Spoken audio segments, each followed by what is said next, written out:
कलो न राजन् जगतां परं गुरुं त्रिलोकनाथानतपादपङ्कजं प्रायेण मर्ता भगवन्तमच्युतं यक्षन्ति पसन्दविभिन्नचेतसा।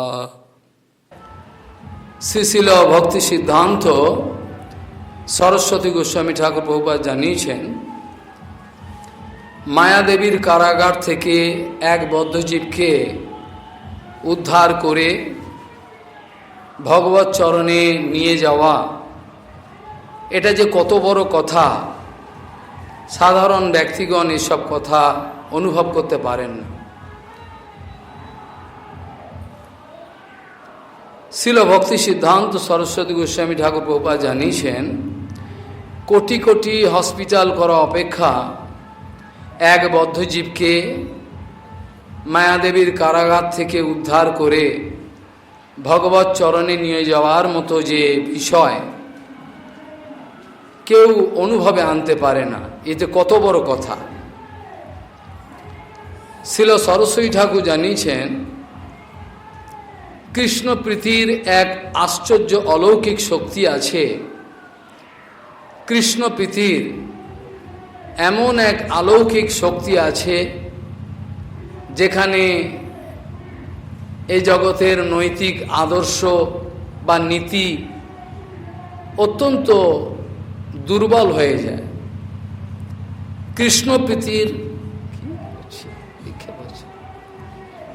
কৃষ্ণ প্রীতির এমন এক আশ্চর্য অলৌকিক শক্তি আছে যেখানে সাধারণ নীতিক জ্ঞান, আদর্শ প্রভৃতি দুর্বল হয়ে পড়ে। যদি আমার কর্তব্য বা নীতি জ্ঞান আমার কৃষ্ণ সেবায় বাধা হয়ে দাঁড়ায়,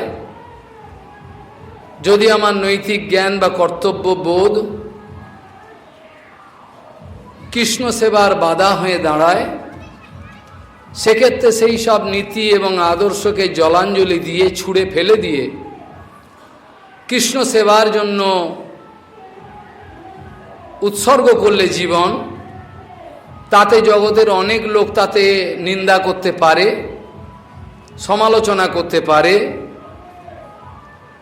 সেটাও আমার কাছে পরম বরণীয়। পরাৎপর অখিলেশ্বর ভগবান শ্রীকৃষ্ণের সেবা যে কত বড় কথা, এটা সাধারণ ব্যক্তিগণ কখনোই উপলব্ধি করতে পারেন না। তাদের এটা অনুভবের বিষয় হতে পারে না।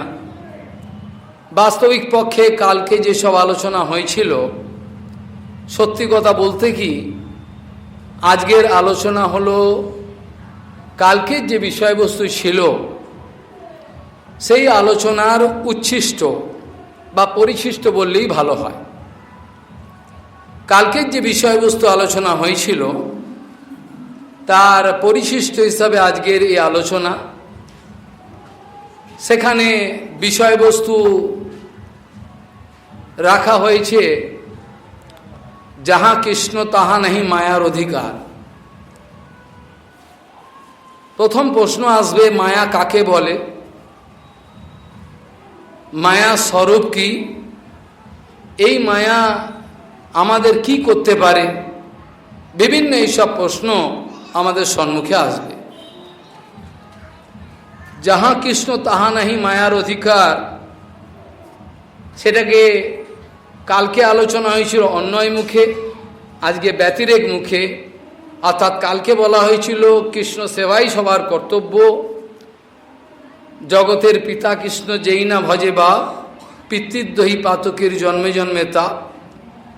আজকের আলোচনায় মায়াদেবী কি করে কৃষ্ণ ভজনে বাধা সৃষ্টি করে, সেই বাধাগুলোকে কোটি কোটি বাধা, কোটি কোটি কণ্টক, এগুলোকে চূর্ণ বিচূর্ণ করে কিভাবে কৃষ্ণ সেবার দিকে আত্ম উৎসর্গ করলে পরে জীবের জীবন চরণ সার্থকতা মণ্ডিত হতে পারে। এই কথাগুলো অত্যন্ত গম্ভীর কথা। প্রথম কথা হলো মায়া এটা কি বস্তু।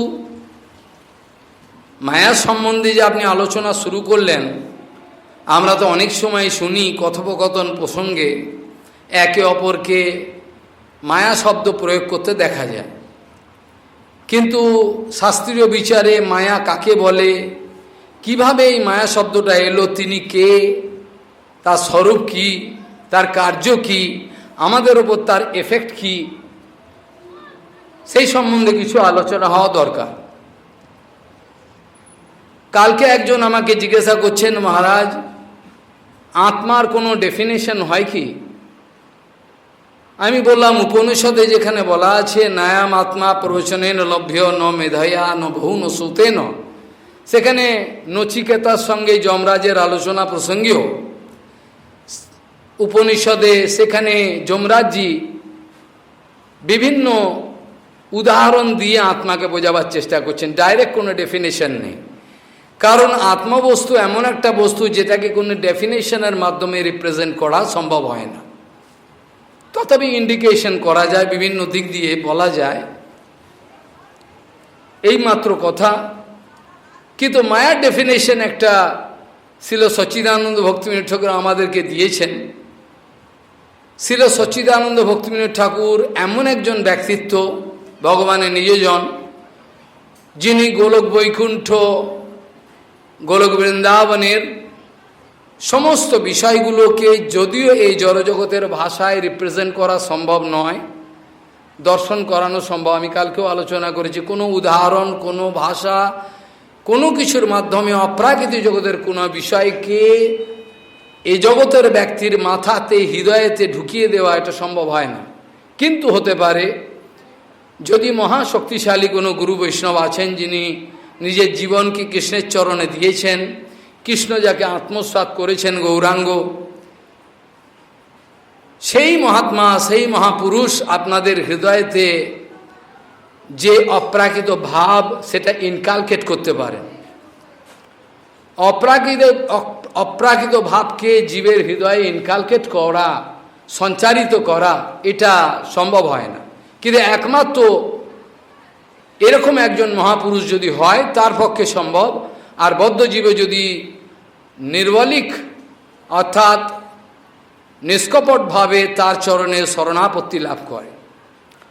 অনেক সভায় আলোচনা প্রসঙ্গে এই কথা বলা হয়েছিল, যদি তোমরা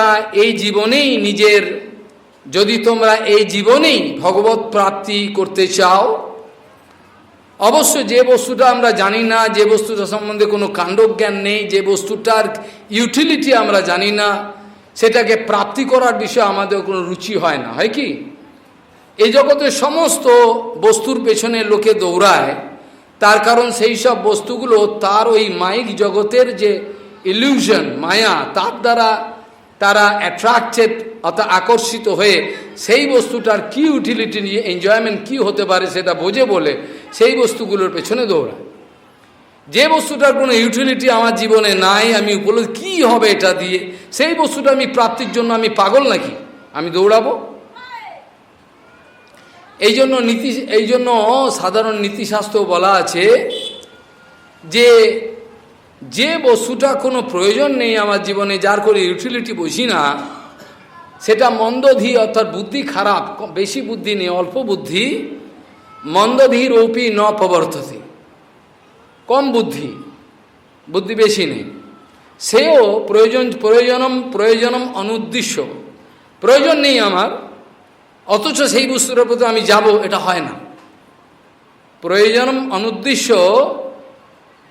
সেখানে বলছেন মন্দধীর অপি ন প্রবর্তিত, সেই কর্মেতে প্রবর্তিত হয় না। তাহলে প্রথম কথাই হলো, যে বস্তুটা সম্বন্ধে আমার যত বিদ্যাবত্তা আছে, যত ধন দৌলত আছে, যত জ্ঞান আছে, যত আমার বুদ্ধি বিবেচনা আছে, সেগুলোর দ্বারা যে বস্তুটাকে কোনোরকমভাবে আমি পেতে পারি না, সেই বস্তুটা সম্বন্ধে আমার কি কর্তব্য, সেটা পাওয়ার জন্য আমার কি করতে হবে, সেই বস্তুটা সম্বন্ধে, যেটা সম্বন্ধে আমি কোনোরকমভাবে বিদ্যাবত্তা, আমার ধন দৌলত, আমার যত ম্যান পাওয়ার, মানি পাওয়ার, সমস্ত কিছু যদি বাজি লড়িয়ে দিই, এক জায়গায় চ্যালেঞ্জ করি, তথাপি যে বস্তুটা থেকে আমি লাথি খেয়ে চলে আসবো, ফিডব্যাক পাবো একটা, সেই বস্তুটাকে, সেই পরাৎপর অখিলেশ্বর পরম বস্তুটাকে প্রাপ্তির একটাই রাস্তা আছে, সেটা হচ্ছে একেবারে দিনহীন হয়ে শরণাগত হয়ে যা। আমি তোমাকে জানতে পারবো না কোনোদিনই না। নিজে যেটা ব্রহ্মা বলেছিলেন, জ্ঞানে প্রয়াস মুদপাস্য নমন্তি, জ্ঞানের প্রয়াস, আমি চ্যালেঞ্জিং মুড, আমি সমস্ত নিয়ে ছুঁড়ে ফেলে দিলাম জঞ্জালের মতো। আর কোনোদিন আমি এই পদ্ধতিতে এগোবো না, যা করেছি আমি ভুল করেছি। ব্রহ্মা বলেছিলেন, জ্ঞানে প্রয়াস মুদপাস্য নমন্তি এব জীবন্তি সন্মুখ রীতম ভবদীয় বার্তাম, এই কথা বলেছিলেন। আর সাধুসঙ্গের কথাও জানিয়েছিলেন, মায়ারে করিয়া জয় ছাড়ানো না যায়, সাধুগুরু কৃপা বিনা না দেখি উপায়। সব ইন্টার রিলেটেড। কালকের আলোচনা, পরশুর সমস্ত আলোচনাগুলো একটার সঙ্গে একটা ইন্টারলক জড়িয়ে আছে। প্রথম কথা হলো, শ্রীল সচ্চিদানন্দ ভক্তিবিনোদ ঠাকুর মায়ার একটা সুন্দর ডেফিনেশন দিয়েছেন, যদিও মায়ার ডেফিনেশন সম্ভব হয় না, যে বস্তুটা অলৌকিক বস্তু সম্ভব হয় না। ভক্তিবিনোদ ঠাকুর জানিয়েছেন, ভগবানের স্বরূপ শক্তি হলো শক্তি। ভক্তিবিনোদ ঠাকুর মায়ার একটা সুন্দর ডেফিনেশন দিয়েছেন, অপূর্ব ব্যাখ্যা। ভগবানের স্বরূপ শক্তি হলো শক্তি। ভগবানের স্বরূপ শক্তির বাইরে যে শক্তি আছে বলে মনে হয়, অথচ ভগবানের স্বরূপ শক্তি না থাকলে যে শক্তিটার কোনো অস্তিত্বই থাকে না, সেটাকে বলে মায়া শক্তি। এর এত সুন্দর বাংলা কথা, যদি কেউ বাংলায় ট্রিপল এম এ করে থাকে, সে মানেটা আমাকে বলুক। ট্রিপল এম এ করেছে বেঙ্গলিতে, ভাষায় পারবে কি বলতে? বাংলা ভাষা সরল। ভগবানের স্বরূপ শক্তি হলো শক্তি।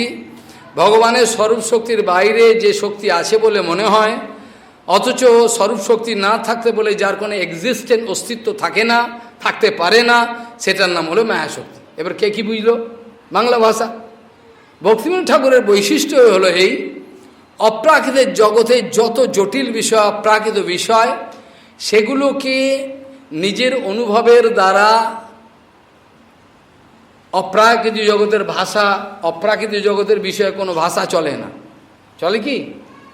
অপ্রাকৃতিক জগতের বিষয় বর্ণনা করতে গেলে কোনো ভাষাই চলে না, ভাষা যথেষ্ট নয়। অথচ আমরা ভাষা ছাড়া আর আমরা কিছু জানি না। ভাষাই তো আমাদের, যেখানে ভাব এবং ভাষা, এই জগতের লোক যারা কিছু সাহিত্যিক বা দর্শন পড়েছেন, তারা এই বেসিক জিনিসটা অন্তত জানেন। সেটা কি? যে ভাব এবং ভাষা পরস্পরের জ্ঞাপক, পরিপূরক, তাই তো? ভাব এবং ভাষা, ভাষা ভাবকে পরিস্ফুটন করে এবং ভাব ভাষাকেও ব্যক্ত করে দেখাবার চেষ্টা করে, তাই তো? কিন্তু যেখানে ভাষা কোনো কার্যকরী ভূমিকায় যেতে পারে না, সেখানে ভাবই আপনার হৃদয়ে ভাবের সৃষ্টি করবে, উপায় কিছু নেই। যার জন্য সচ্চিদানন্দ ভক্তিবিনোদ ঠাকুর বলেছেন, বৈষ্ণব যদি কোনো কথা নাও বলে, মহান বৈষ্ণব যে তোমার সঙ্গে কোনো কথা বললো না, অথচ তুমি তার কাছে গিয়ে কিছু দণ্ডবোধ করলে, খালি কিছুক্ষণ বসলে, কিছুক্ষণ সময়, ভক্তিবিনোদ ঠাকুর বলছেন, তাতেও তোমার মধ্যে একটা শক্তি সঞ্চারিত হবে। বলে ভক্তিবিনোদ ঠাকুর বলছেন, বলে কি আশ্চর্য, এটা জানা যায় না।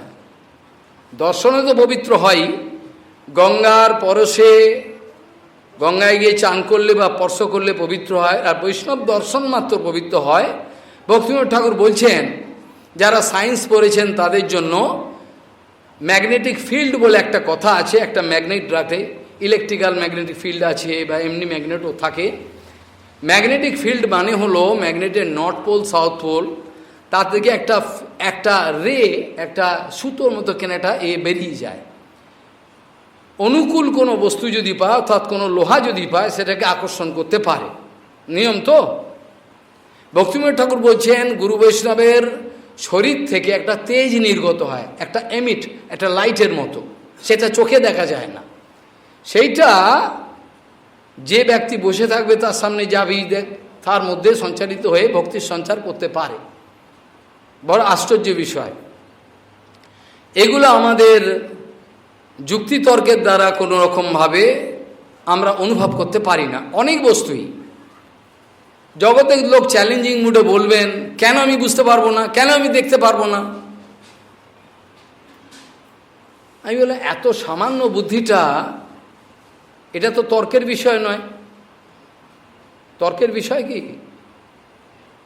এমন এমন জিনিস আছে যেগুলো কোনোরকমভাবেই দেখা যায় না, বোঝা যায় না, যায় কি? তার জন্য একটা প্রসিডিওর অবলম্বন করতে হয়, সেই বস্তুটাকে জানবার জন্য, দেখবার জন্য প্রসিডিওর। আমি বললাম আপনি কি ভাইরাস ব্যাকটেরিয়া দেখতে পান? মূর্খের মতো কথা বলছেন, being educated man. Virus bacteria আছে এখানে, কে দেখতে পায় বলুন? তখন চুপ করে গেল। কিন্তু ভাইরাস ব্যাকটেরিয়াকে দেখার জন্য যদি আপনি ইলেকট্রনিক্স মাইক্রোস্কোপ ব্যবহার করেন, সেখানে দেখতে পারেন। আকাশে এমন সব তারা গ্রহ আছে যেগুলো কোনোরকমভাবে নেকেড চোখে দেখা যায় না, সেগুলো নিয়ে রিসার্চ হচ্ছে, গ্যালাক্সি ওয়েতে কি কি আছে। তা বলে আপনি তর্ক করবেন যে বস্তুটা আপনি দেখতে পান না সেটা নেই? এটা কি বুদ্ধিমানের কাজ হলো নাকি? ঠিক এই কথাটা সিভি রমন বলেছিলেন পরম পূজ্যপাদ মাধব গোস্বামী মহারাজকে। তিনি নেমন্তন্ন করতে গেছেন সিভি রমনকে, যিনি লাইটের ওপর রিসার্চ করেছেন, লাইটের স্পেকট্রার ওপর,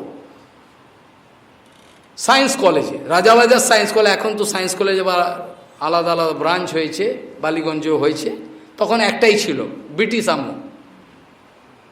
সেখানে প্রথমেই নোট লিখতে হবে, তার কাছে পাঠাতে হবে, তিনি যদি পারমিশন দেন তাই ঢোকা যায়, এটি নিয়ম। কোনো মতে স্লিপ লিখিয়ে উনি বলেছেন ঠিক আছে আসতে। একটা সাধু বাবা এসছেন আপনার সঙ্গে। বলে সাধু বাবা আমার সঙ্গে কী কাজ? বলে জানি না, আপনার দেখা করতে কিছু কথা আছে। তিনি কোথা থেকে এসছেন? বলে গৌরীয় মিশন থেকে এসছেন। তার গুরুপাদ পদ্মশীলা ভক্তি সিদ্ধান্ত সরস্বতী গোস্বামী ঠাকুর প্রভুপাদ পাঠিয়ে দিয়েছেন। এক মাস ব্যাপী সিম্পোজিয়াম হবে, সেখানে আপনাকে ওরা পেতে চান এই হিসাবে। বলে ঠিক আছে পাঠান। পরম পূজ্য মাধব গোস্বামী মহারাজের মতো অপ্রাকৃত ব্যক্তিত্ব, যার দর্শনে লোকে পাগল হয়ে যায়, তিনি ঘরে ঢুকেছেন, কিন্তু শিবিরম তার দিকে তাকাচ্ছেন না। একটা ব্যক্তির ঘরেতে ঢুকতে গেলে আমরা কি করি? প্রথমে পারমিশন নিয়ে ঢুকি, তিনি বলবেন বসুন, তবে বসবো। এত অভিমানী, সেখানে তাকাচ্ছে, ইয়েস বলুন কী জন্য এসছেন? মাধব গোস্বামী আস্তে আস্তে বলছেন এই কারণে আমি এসছি। তখনও তাকাচ্ছেন না, বলছেন আমি what I can not see, আমি যা দেখতে পাই না তার জন্য আমি সময় দিতে পারবো না। তখন মাধব গোস্বামী মহারাজ বলছেন, sir excuse me, if you never mind what you can see, can you see what is happening behind the world?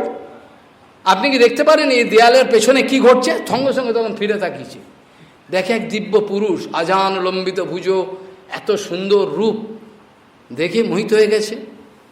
তখন মাধব গোস্বামী মহারাজ যুক্তি দিচ্ছেন। যুক্তি দেওয়ার আগে উনি তর্ক করছেন, আপনি কি ভগবানকে দেখাতে পারেন? আপনার কাছে আমি যাব সময় নষ্ট করতে? তিনি বললে হ্যাঁ দেখাতে পারি। দেখান, ভগবান দেখান। মাধব গোস্বামী বিনম্রভাবে, বৈষ্ণব স্বভাবিত বিনম্র, তিনি বলছেন sir I have one question, আমার একটা প্রশ্ন আছে। আপনার কাছে আমি ডক্টরেট করতে চাই, আপনি যে বিষয়টা নিয়ে করছেন ডক্টরেট। বলে আপনি তো এভাবে পারবেন না। দেন হোয়াট ইজ দ্য প্রসিডিওর? বলে প্রথমে আপনি যান, গ্র্যাজুয়েশনের পরে তারপরে আপনি সব করবেন, এমএসসি, তারপরে এই ব্রাঞ্চে আপনি তারপরে এখানে অ্যাপ্লাই করবেন, তারপর পরীক্ষা হবে। পরীক্ষা হওয়ার পরে যদি 80 জন পরীক্ষায় পাস করে, তার মধ্যে আমি ইন্টারভিউ নেব, তার মধ্যে আমি 10 জনকে নেব। 10 জনের বেশি আমি পারবো না, 10 জনকে নিয়ে থাকি। মাধব গোস্বামী বলছেন আমাদেরও এরকম প্রসিডিওর আছে, ভগবানকে দেখাতে পারি। আপনি আমার গুরুপাদ পদ্মশীলা ভক্তি সিদ্ধান্ত সরস্বতী গোস্বামী ঠাকুর প্রভুপাদের কাছে গিয়ে তার কাছে আপনাকে শরণাগত হতে হবে, তার কাছে থাকতে হবে, তার আদেশ নির্দেশ পালন করতে হবে। শাস্ত্রে যে কথা, কেন আপনি সাউথ ইন্ডিয়ান, আপনি ধর্মকে উড়িয়ে দিতে পারেন না। তখন চুপ হয়ে গেছে। আমাদেরও প্রসিডিওর, ভগবানকে দেখানো যায়। আমি ব্যাসগতিতে বসে বলছি ভগবানকে দেখানো যায়, কিন্তু সে প্রসিডিওর আছে, সেই প্রসিডিওর কি পালন করছে? কেউ কি সে প্রসিডিওর পালন করছে কি যে ভগবানকে দেখবে? নামে যদি আমি ব্রহ্মচর্য পালন করি, নামে যদি আমি বেশটা গ্রহণ করি, হোয়াট ইউটিলিটি? এর ফল কি হবে? হবে কি? কিছুই হবে না। যেখানে একটা ম্যাগনেট, তার এত পাওয়ার, সেই ম্যাগনেটটা যে কোনো লোহাকে টেনে নিতে পারবে। কিন্তু আমার চোখের সামনে দেখা যাচ্ছে একটা ম্যাগনেট সে লোহাটাকে টানতে পারছে না। কেন টানতে পারছে না? আর সেটা কারণটা দেখুন। টানতে পারো তো কোথায়, তো পাওয়ার তো বহুত আছে, কিন্তু টানতে পারছে না। কেন টানতে পারছে না আপনি দেখুন। গিয়ে দেখে যে লোহাটাকে আকর্ষণ করবে সেটা মরচে পড়ে গেছে, ফেরিক অক্সাইডের একটা আবরণ হয়েছে, মোটা লেয়ার। সেই ফেরিক অক্সাইডের মোটা লেয়ারটাকে যদি ঘষে তুলে দেওয়া যায়, সঙ্গে সঙ্গে সেটা ম্যাগনেট আকর্ষণ করবে। বোঝা গেল? ম্যাগনেটিক ফিল্ড ওর মধ্যে যেতে পারছে না। সিমিলারলি একইভাবে যদি কেউ বলে ভগবানকে আমি লাভ করতে চাই, আমিও চ্যালেঞ্জিং মুডে বলবো গুরুদেবের শক্তিতে যে ভগবানকে লাভ করানো যায়, কিন্তু তার জন্য যে প্রসিডিওর আছে, পদ্ধতি আছে, আপনি কি সেটা পালন করতে পারবেন? নাকি মঠে থাকার একটা নাটক করবেন? কি করবেন? আমি আগেই বলেছিলাম, ভক্তিবিনোদ ঠাকুর জানাচ্ছেন কিছু রজস্তমা প্রকৃতি ব্যক্তিগণের দ্বারা যে ধর্মীয় সংস্থা সংগঠিত হয়, সেখানে কোনো আদর্শময়ী শিক্ষা প্রচারিত হতে পারে না। কোনো আদর্শময়ী শিক্ষা প্রচারিত হতে পারে না, বরং সেখানে যে সমস্ত ব্যভিচার হয় তার দ্বারা জগতের লোক সাধু নেই বলে সন্দেহ করেন এবং নিশ্চিবনতা থুক্কার করেন। এটা সর্বতভাবে সমস্ত গৌড়ীয় সমাজের, শুধু গৌড়ীয় সমাজ, যেখানে যত ধর্মীয় সংস্থা আছেন, যারা যে র্যাঙ্কে চলছেন, কেউ জ্ঞানী, কেউ যোগী, কেউ কর্মীযোগ, যাই করছেন, অন্তত এই পয়েন্টটাকে তাদের হৃদয়েতে ভালো করে যত্ন করে রাখা দরকার, এই বিষয়টা। নতে এই জগতে কোনোরকমভাবে জগতের মঙ্গল সাধন করা যাবে না। একটা সাধুর যে সাধুত্ব, সেটা কোথায়? সে কি নাটক করার ওপর? একটা সাধুত্ব কোথায়? সেই জগতের লোককে যদি উদ্ধার করতে না পারে, তাদের বন্ডেজ, তাদের ছিন্ন বিচ্ছিন্ন করে যে না নিয়ে যেতে পারে, কিসের সাধু সে? লোকের মধ্যে যত সন্দেহ আছে, যত অবিবেক আছে, সেগুলোকে সরিয়ে দেওয়ার দায়িত্ব তো সাধুর পড়েছে। যেটা মায়ার আস্তরণ, মায়া তুমি একটা আস্তরণ করে রেখেছে, এই মায়ার আবরণটাকে সরিয়ে দিয়ে, মায়া মানে হচ্ছে একটা পর্দা, মায়া মানে হচ্ছে একটা পর্দা,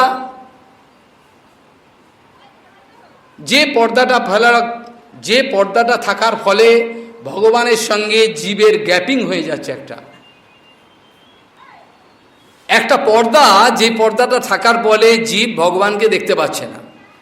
জীব আর ভগবানের মধ্যে এই যে গ্যাপিংটা, এটা হচ্ছে মায়ার একটা ডিফারেন্স। সরস্বতী ঠাকুর এই জন্য বোঝে, there is a gulf difference between this transcendental world and material world. অপ্রাকৃতিক জগৎ এবং প্রাকৃতিক জগতের মধ্যে ইনফিনিটির পার্থক্য, ইনফিনিটি, অনন্তের পার্থক্য। এতই বড় পার্থক্য যে পার্থক্যটাকে মেলানো সম্ভব নয়। এত বড় পার্থক্য, আমি যদি বলি হেভেন অ্যান্ড হেলের সঙ্গে এটা মূর্খের কথা হয়ে যাবে। মায়ারে করিয়া জয়, ছাড়ানো না যায়, সাধু গুরু কৃপা বিনা না দেখি অপায়। শাস্ত্রের প্রত্যেকটা পয়েন্টে হিসাব করলে দেখা যাবে, যেখানে যত ব্যক্তি ভগবত চরণ লাভ করেছেন, তাদের প্রত্যেকের পেছনে গুরু কৃপা, সাধু কৃপা রয়েছে। একটা ইনস্ট্যান্ট দেখি না, উদাহরণ কোনো জায়গায় দেখাতে পারবেন। সমস্ত জায়গায় ভগবত কৃপা মানে প্রাপ্ত হয়েছে সাধুগুরু কৃপার মাধ্যমে। শ্রীল সচ্চিদানন্দ ভক্তিবিনোদ ঠাকুর যে উদাহরণটা দিয়েছেন, বড় চমৎকার উদাহরণ। যদিও এটা আপনাদের অনুভবের বিষয় হচ্ছে না, আমরা তো বুঝতে পারলাম না, যদিও বাংলা ভাষা, তথাপি আমরা অনুভব করতে, এটা কি মানেটা কি হলো। ভগবানের স্বরূপ শক্তি হলো শক্তি, ভগবানের স্বরূপ শক্তির বাইরে যে শক্তি আছে বলে মনে হয়, অথচ ভগবানের স্বরূপ শক্তি না থাকলে পরে যে শক্তি তার অস্তিত্ব থাকে না, তাকে বলা হয় মায়া শক্তি। কে এই ডেফিনেশন কে বুঝলো? একটা উদাহরণের মাধ্যমে বোঝা যেতে পারে খুব সরলভাবে। একটা মানুষ যদি একটা লাইটের সোর্সের সম্মুখে দাঁড়ায়, তার ব্যাকেতে একটা শ্যাডো পড়বেই পড়বে, এটা সবাই জানে, কমন সেন্স। এটা যে কোনো ব্যক্তি একটা লাইটের সম্মুখে যদি দাঁড়িয়ে যায়, তার একটা শ্যাডো পড়বে পেছনে, পড়বে তো। এখন এই শ্যাডোটাকে আমরা কোত্থেকে পেয়েছি? বলে এই বডিটা আছে বলে, শরীরটা আছে বলে তার একটা শ্যাডো পেয়েছি। শরীরটাকে যদি আমি সরিয়ে নিই, বলে শ্যাডো ভ্যানিস। শরীরটা সরিয়ে দিলে শ্যাডো কি থাকবে? ছায়াটা থাকবে কি? ছায়াটা থাকতে পারে না। তাহলে শরীরটা আছে বলে শ্যাডোটা আছে, শরীর না থাকলে শ্যাডো কোথা থেকে থাকবে? ঠিক সেরকমভাবে ভক্তিবিনোদ ঠাকুর প্রমাণ দিচ্ছেন অপ্রাকৃত জগতের ভগবানের যে স্বরূপ শক্তি অর্থাৎ যোগমায়া, স্বরূপ শক্তির মূল কে? রাধারানী। তো যাই হোক, আমি যোগমায়াই বললাম আপাতত। যোগমায়া অঘটন ঘটন পটিয়সী মায়া, যার মন্ত্রতে ভাগবতের মন্ত্র এটা। আর এই জগতের যে মায়াদেবীকে পূজা, এটা আলাদা। বোঝা গেল? আমি দুটো মন্ত্র বলবো। একটা হচ্ছে অপ্রাকৃত জগতে যোগমায়া দেবী, তার মন্ত্রটা কি সেটা ভাগবতে বলা আছে।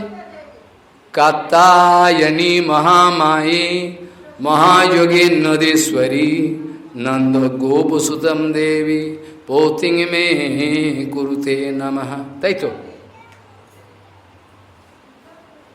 এটা হলো কি? অপ্রাকৃত জগতের, এটা কিন্তু অপ্রাকৃত জগতের যে যোগমায়া, তার মন্ত্র কি?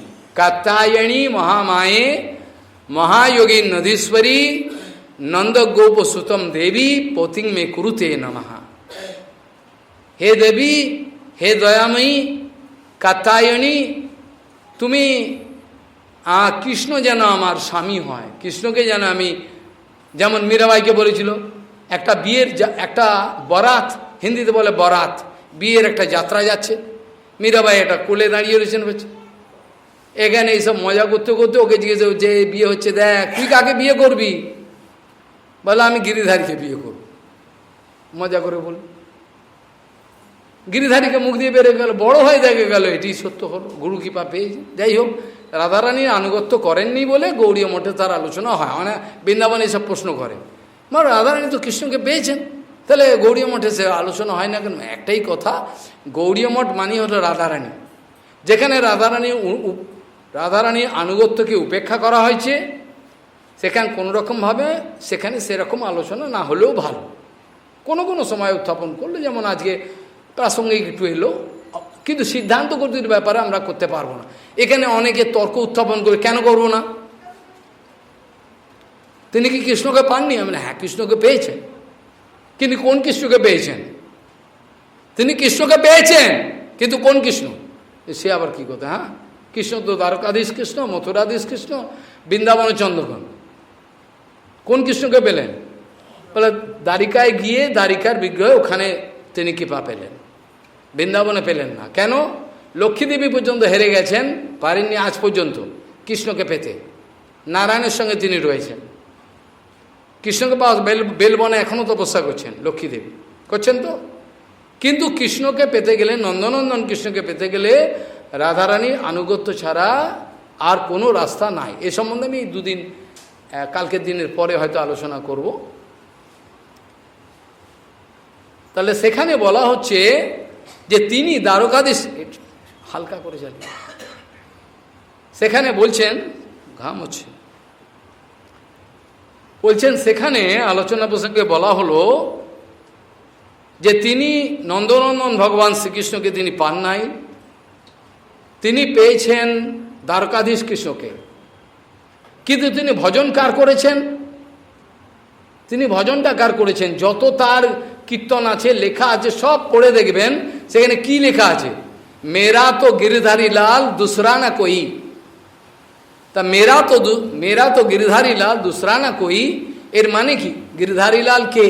নন্দনন্দন কৃষ্ণ, ব্রজের বৃন্দাবন, যিনি গিরিরাজকে এরম তুলেছেন, তবে তো গিরিরাজকে তুলেছেন, তার তো গিরিধারী লাল হয়েছেন। ভজনটা করলেন কিন্তু গিরিধারী লাল সারা জীবন, কিন্তু গিরিধারী লালকে পেলেন না। কেন? গিরিধারী লাল ধরা দেবে না। রাধারানীর আনুগত্য ছাড়া কেউ গিরিধারী লালকে পেতে পারে না। তা একটা প্রমাণ দিয়ে দিলাম, হয়ে গেল। এখন আমার প্রশ্ন হলো, ভগবানের স্বরূপ শক্তি, তার মন্ত্র, আর আপনারা এই জগতের যে দেবী দুর্গা দেবী, তার মন্ত্র তো আপনারা জানেন। দিন রাত আপনারা চণ্ডীপাঠ শুনছেন প্রত্যেক দুর্গা পূজার আগে, শুনছেন না? এগুলো সব আপনাদের জানা আছে।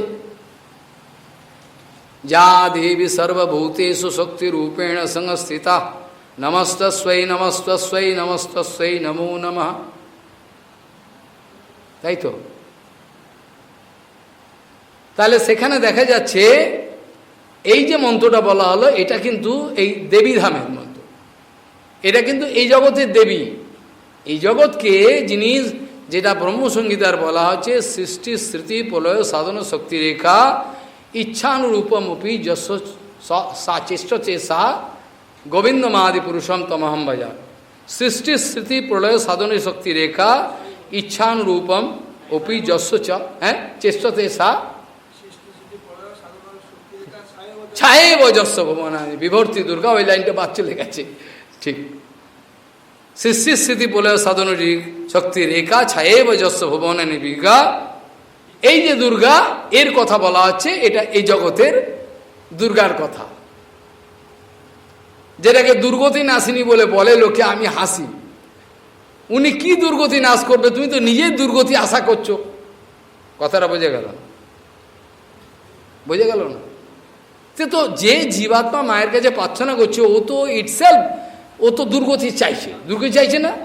ধনম দেহি জনম দেহি যশো দেহি মাতরম, এগুলো কি? এটা তো অনর্থের মূল। যেগুলো তুমি চাইছো এগুলো সব তো তোমাকে মারবে। মা কি করবে? মায়ের কি করার আছে দেখাও। এগুলো তুমি চাইছো তো। কেউ যদি বারুদ নিয়ে খেলাতে করতে যাও, একটু বারুদ দিতে হবে। আর ছাগল বারুদ কি করবি? বারুদ তো এক্সপ্লোশন, হ্যাঁ বারুদ তো একবারে বিরাট ঝামেলা হয়ে যাবে। হয়েছে না এরকম? বোম বানাচ্ছে, নিজে চোখে দেখা। বোম বানিয়েছে কালী পুজোর দিনে কম্পিটিশান, কে কত ভালো বানাতে পারে বোম, চকলেট বোম নিজে হাতে বানিয়েছে। বানিয়ে কম্পিটিশান হচ্ছে, প্রাইজ দেওয়া হবে। আর যে ব্যক্তি সাঁতারে গঙ্গা নিমেষে পার হয়ে যায়, একটা শয়তান ছেলে ছিল, সেই ছেলেরা বাজি বানিয়েছে এত করা। বাজি জ্বালিয়েছে, জ্বলছে না। হাতে গিয়ে এরম এরম করছে, ডান হাতে গিয়ে এরম এরম করছে, ব্যাস এমন ফাটলো চোখের সামনে দেখা, আঙুলগুলো ছিটকে পড়ে গেল কালো হয়ে। হাত চিরকালের মতো বাদ, চিরকালের মতো হাতটা বাদ হয়ে গেল। এক হাতেই সব করছে। এগুলোকে বলা হয় মায়াদেবীর প্রসাদ, তাই তো? মায়াদেবীর বিভিন্ন প্রসাদ দিচ্ছে তোমাদের, কে বুঝতে পারছে না। ছেলেটা পরীক্ষায় ডিস্টিংশন নিয়ে পাস করেছে। ছেলেটা এসে বলে আমি বন্ধুর বাড়ি যাও, বাবা স্কুটারটা আমাকে দাও। মা বলছে নিয়ে যা। বাবা বলছে না, তুই চালাতে পারিস না, দেবো না। মাটা ঝগড়া আরম্ভ করলো, তোমার বেশি বাড়াবাড়ি, একটু দিলে কি হয়? নে, তাহলে ঝগড়া করতে করতে দিয়ে দিল। যা, ব্যাস হাইওয়েতে গেল, সেখানে অ্যাক্সিডেন্ট, মারা গেল। তো একটু আগে মিষ্টির ফোয়ারা চলছিল বাড়িতে, ডিস্টিংশন নিয়ে পাস করি, এক্ষুনি কান্নার ফোয়ারা। এই তো তোমাদের জগৎ, এই তো জগতের আনন্দ। এই জগতের আনন্দটা পাওয়ার জন্য মূর্খ মানুষগুলো সব দৌড়াচ্ছে, কোনো কথা শুনবে না, কোনো কথাই শুনবে না। আর এইটা সম্বন্ধে ভগবান বলেছেন যে আগম পাই, যেটা যে সুখ দুঃখটা আসে এবং যায়, ক্ষণস্থায়ী, তাই তো? জড়জগতে যে সুখ দুঃখগুলো ক্ষণস্থায়ী, যেটার কোনো ত্রৈকালিক অস্তিত্ব নাই, সেটাকে আদৌ সুখ দুঃখ বলা যায় না। তাই জন্য বাস্তব সাধুরা কোনো সুখী বা দুঃখী হয় না। তার কারণ কি? যে প্রহ্লাদ মহারাজ জিজ্ঞাসা করি অজগর তপস্বীকে, আপনি এরকমভাবে পড়ে থাকেন, এত সুন্দর চেহারা আপনার, কারোর সঙ্গে কথা বলে না, মৌন বোকার মতো থাকে, পড়ে থাকে। কেউ খাওয়ালে খাবে, একই জায়গায় বাথরুম করছে, সব কিছু সব এক জায়গায় পড়ে রয়েছে, অথচ মহাজ্ঞানী। অবশ্য ওই জ্ঞানটা আমাদের ভক্তিরাজ্যে লাগবে না, বলে দেওয়া ভালো, বলে মহারাজ বলেছে জ্ঞানী, ওই জ্ঞানটা আমাদের লাগবে না। অনেক ব্যাপার আছে, ওগুলো ব্যাখ্যার ব্যাপার, ওদের নির্বিশেষ ব্যাপার আছে। তো সেখানে অবশ্য অনেক কিছু ভালো জিনিসও নেওয়ার আছে, সেখান থেকে আমি বলছি না তার নেবেন না, অজগদর্শী উদার অনেক কিছু ভালো জিনিস নেওয়ার আছে। সেখানে এমনভাবে তিনি পড়ে রয়েছেন, কেউ যেন, তিনি বলছেন আপনি এভাবে এত সুখে থাকেন কি করে? এই ঝড় বৃষ্টি, জল, এত তাপ, শীত, খালি গায়ে পড়ে থাকেন রাস্তার মধ্যে, কি ব্যাপার বন্ধু? আপনি কিভাবে এরকম সুখী হন? আপনি কোথা থেকে এত জ্ঞান পেলেন যে আপনার এই জগতের কোনো কিছু স্পর্শ করতে পারে না? তখন তিনি বলতে আরম্ভ করলেন সব কারণ, তাই তো? এইভাবে আমি জগতের সুখ দুঃখকে উপেক্ষা করি, যেখানে এগুলো আমাকে টাচ করতে পারে না, তাই তো? এইভাবে আমি জীবনযাপন করি, যার জন্য আমার কোনো সুখ দুঃখ স্পর্শ করে। আর সাধুগুরু বৈষ্ণবকে তো কোনোরকমভাবে এই জগতের কোনো মায়া স্পর্শ করতে পারে না। যদি মায়া স্পর্শ করে, নিশ্চিত পরিমাণে সে সাধু নয়।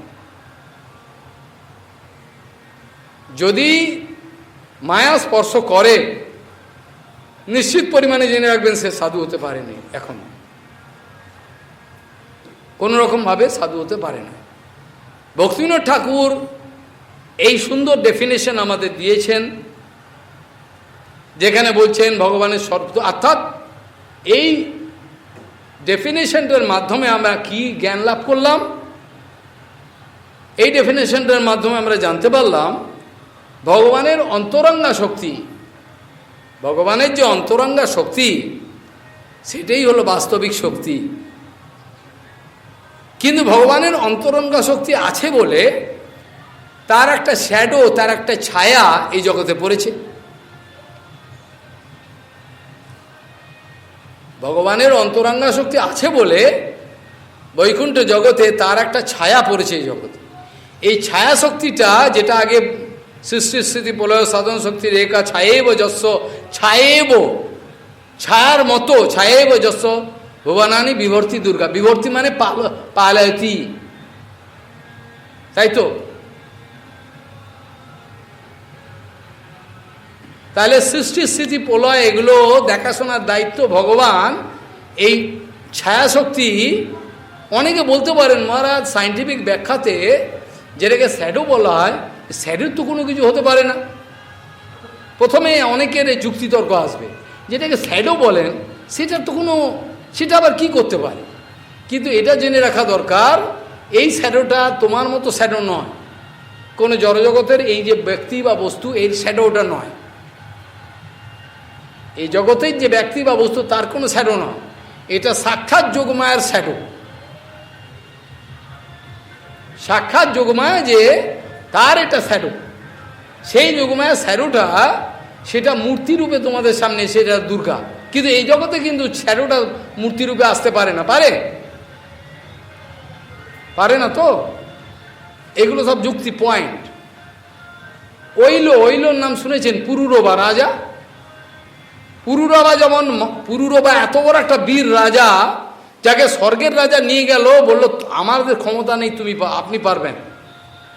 এত বড় বীর, অসুরগণকে একেবারে সব স্বর্গের রাজারা, স্বর্গের দেবতা ইন্দ্র, এরা সব তাকে আমন্ত্রণ করে নিয়ে গেছে। সেই পুরুরবার আজকে অবস্থাটা কি? যাকে স্বর্গের রাজা ইন্দ্র নিয়ে গেল ইনভাইটেশন করে, যে আমাদের ক্ষমতা না, আপনি আমাদের দয়া করুন, সেই পুরুরবার পাওয়ারটা কি ছিল? আমার বক্তব্য বিষয়, এখন সে মায়াদেবীর পাল্লায় পড়ে সেই শক্তিটা গেল কোথায়?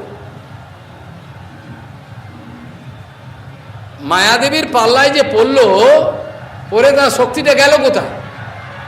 ভালো একদম ভুল হয়ে যায়।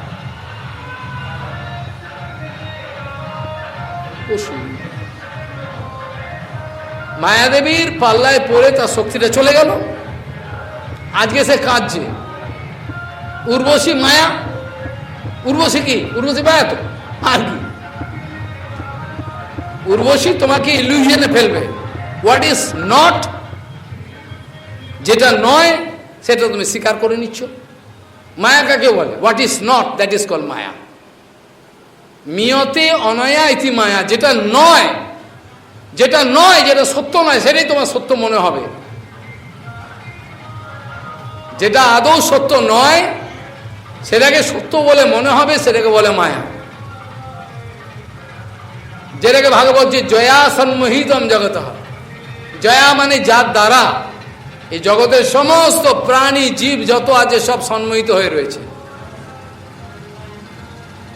জন্মায়া মোহিতম জগৎ, তাই তো? জন্মায়া মোহিতম জগৎ, যার মায়াতে জগৎ মোহিত হয়ে রয়েছে। জয়া সন্মোহিতম জগৎ, অনেক কথা বলা, যেটা গীতাতে বলছেন মম মায়া দুরত্যয়া, আমার মায়াকে কখনোই কেউ পার হতে পারবে না। কোন মুনি ঋষি যোগী জ্ঞানী কেউ কোনোদিন আজ পর্যন্ত চ্যালেঞ্জ করতে পারেননি, পেরেছে? মুনি ঋষি যোগী জ্ঞানী কেউ আজ পর্যন্ত কোনো চ্যালেঞ্জ করতে পারেন নাই যে আমি মায়াকে জয় করে ফেলেছি। করেছেন? আজ পর্যন্ত করেনি। আজ পর্যন্ত কেউ পারেননি। মায়াকে জয় করেছি শব্দটাই বলা উচিত নয়। কেউ আজ পর্যন্ত এই চ্যালেঞ্জ করতে পারে না।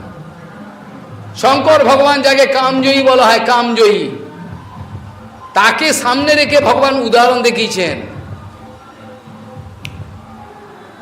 কামজয়ী ভগবান শঙ্কর, এর প্যারালাল আর কোনো দেবতা নেই। সমস্ত দেবতা তার চরণে প্রপত্য শিখ। শঙ্কর বৈষ্ণবানাম যথা শম্ভু, নিম্নগানম যথা গঙ্গা, দেবানাম অচ্যুত যথা বৈষ্ণবানাম যথা শম্ভু, পুরাণানাম তুই ইদম ভাগবতম। বৈষ্ণবানাম যথা শম্ভু, সেই শঙ্কর ভগবান যাকে কামজয়ী বলা হয়, হ্যাঁ, তথাপি তাকে ভগবান দেখিয়ে দিচ্ছেন কিরকম চাটনি, দেখো কি অবস্থা। তাকে আমার মায়ার প্রভাবটা কি দেখিয়ে দিলেন ভগবান। তাহলে আর কে চ্যালেঞ্জ করতে পারবে? পারবে না তো। জন্মায়া মোহিতম জগৎ। আর ভগবান শ্রীকৃষ্ণ পরিষ্কার গীতাতে জানিয়ে দিলেন, হ্যাঁ, আমার এই মায়াকে কেউ কোনোদিন জয় করতে পারে। ম মায়া দূরত্বয়া মামে যে প্রপদ্যন্তে মায়া মেতম তরন্তে, আমার চরণে যে শরণাগত হবে একমাত্র মায়া তাকে ছেড়ে দেবে। কনক কামিনী প্রতিষ্ঠা বাগিনী ছাড়িয়াছে যারে, সেই তো, এখানে শব্দটা কিন্তু খেয়াল রাখতে হবে। কনক কামিনী প্রতিষ্ঠা বাগিনী ছাড়িয়াছে যারে, সেই তো বৈষ্ণব। ছাড়িয়াছে যারে, যিনি ছেড়েছেন এই শব্দটা বলা নেই। কনক কামিনী প্রতিষ্ঠা বাগিনী যিনি ছেড়েছেন তিনি বৈষ্ণব, এটা নয়, এরম শব্দ বলা নেই। শব্দগুলো খেয়াল করতে হবে। পরিষ্কার এখানে বলা রয়েছে কনক কামিনী প্রতিষ্ঠা ভাগিনী ছাড়িয়াছে যারে, যাকে ছেড়ে দিয়েছে ভগবত কৃপায়, গুরু কৃপায় কনক কামিনী প্রতিষ্ঠা, যাকে ছেড়ে দিয়েছে সেই বৈষ্ণব। এই শব্দগুলো খেয়াল করতে হবে। তার ওপর আর কোনো জগতের কোনো মায়া কোনো প্রভাব বিস্তার করতে পারবে না। পারবে কি? তাহলে জয়া সন্মোহিতম জগৎ, এই মায়ার দ্বারা মোহিত হয়ে জগতের লোক সমস্ত মাইক জগতের বস্তুগুলোকে আশা করছে। শ্রীল প্রভুপাদ বলছেন, একটা স্নেহময়ী মা যেমন শিশুটাকে ছেড়ে কাজে যেতে পারছে না, তার রান্নাবাড়ি সব আছে আর ঘরে কেউ নেই, ওকে কি করলেন, লাস্টে চুষি কাঠিটা দিয়ে বললেন তুই এটা নিয়ে খেয়াল, আমি আসি। ও চুষিটা চুষছে, ওর ভেতর কিছু নাই। প্রভুপাদ বলছেন এ ভাষা, বলছে মায়াদেবী সবাইকে চুষি কাঠি দিয়ে ভুলিয়ে রেখেছে। ভুলে গেছে? যত দিন যাচ্ছে মায়াদেবীর প্রভাব তত বাড়ছে। আজ থেকে 10 বছর আগে আমি এরকম দেখিনি। একটা 5 বছরের বাচ্চা, একটা 4 বছরের বাচ্চা এরম করছে মোবাইল নিয়ে, আমি বাপের জন্মে দেখিনি। গেম খেলছে, কত বড় ছাগল, গেম খেলছে। কিসের গেম ওটা? বসে বসেই ওরা নাকি অনেক পড়াশোনা শিখেছে, গেম খেলছে বসে, অমূল্য সময়গুলোকে সব নাশ করছে। মায়াদেবীর কিরম প্রভাব দেখো। সব তোমার জীবনের অমূল্য সম্পত্তি, সময় মানেই সম্পত্তি। টাইম ইজ মানি, ফরেন কান্ট্রিতে বলা হয়, বিদেশে বলা হয় টাইম ইজ মানি। তো আমি তো সেই কথাটা বলতে পারবো না, আমি বলছি সময় হচ্ছে অমূল্য সম্পত্তি। এটা বললে তো আপত্তি নেই, কেন সময়টার ইউটিলিটির ওপর আমার জীবনের উন্নতি বা অবনতি নির্ভর করছে কিনা। How best possible way I can utilise my time, কত সুন্দরভাবে আমি আমার জীবনটাকে, আমার প্রত্যেকটা সময়কে আমি কাজে লাগাতে পারি। তাই তো আজকে যদি আমার স্মৃতি থেকে ভগবানের চিন্তা চলে যায়, গুরু বৈষ্ণবের চিন্তা চলে যায়, তা আমার কি মূল্য আছে? 1 পয়সা কোনো মূল্য আছে কি? আর যে মূল্যটা আপনারা দিচ্ছে সেটাই বা কে দিল? এটা তো গুরুদেব। গুরুদেব তো দিয়েছেন। গুরুদেব দিয়েছে অখণ্ড স্মৃতি হোক, তোর অখণ্ড স্মৃতি হোক, সবসময় যেন হৃদয়তে সব তত্ত্ব সিদ্ধান্ত চলে, বিচার চলে। তথায় বিভিন্ন বাইরের বিক্ষেপে মাঝে মাঝে ভুল হয়ে যায়। এখন এইটি বিক্ষেপ চারিদিকে বিভিন্ন রকম। তাহলে সেক্ষেত্রে প্রশ্ন হলো যে মায়াকে জয় করার কোনো রকম উপায় নেই।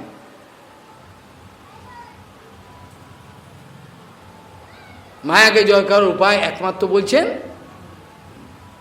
উপনিষদে, ভাগবত, বিভিন্ন জায়গায় বিভিন্ন শ্লোক আছেন সুন্দর।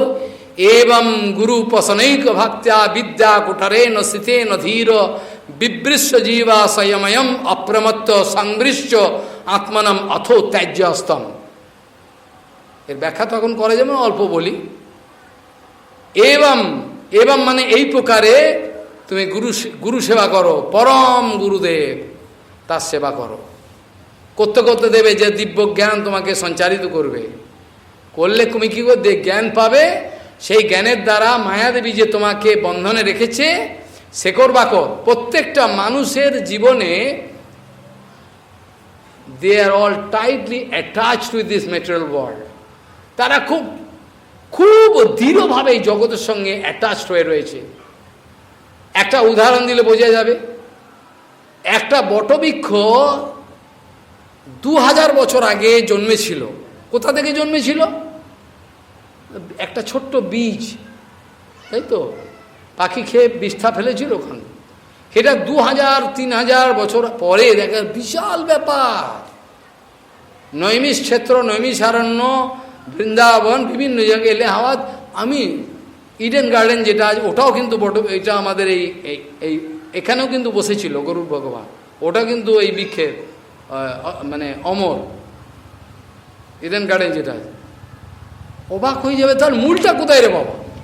এর অরিজিনাল মূলটা কোথায় কেউ খুঁজে পাচ্ছে না, চারিদিকে মনে হচ্ছে মূল।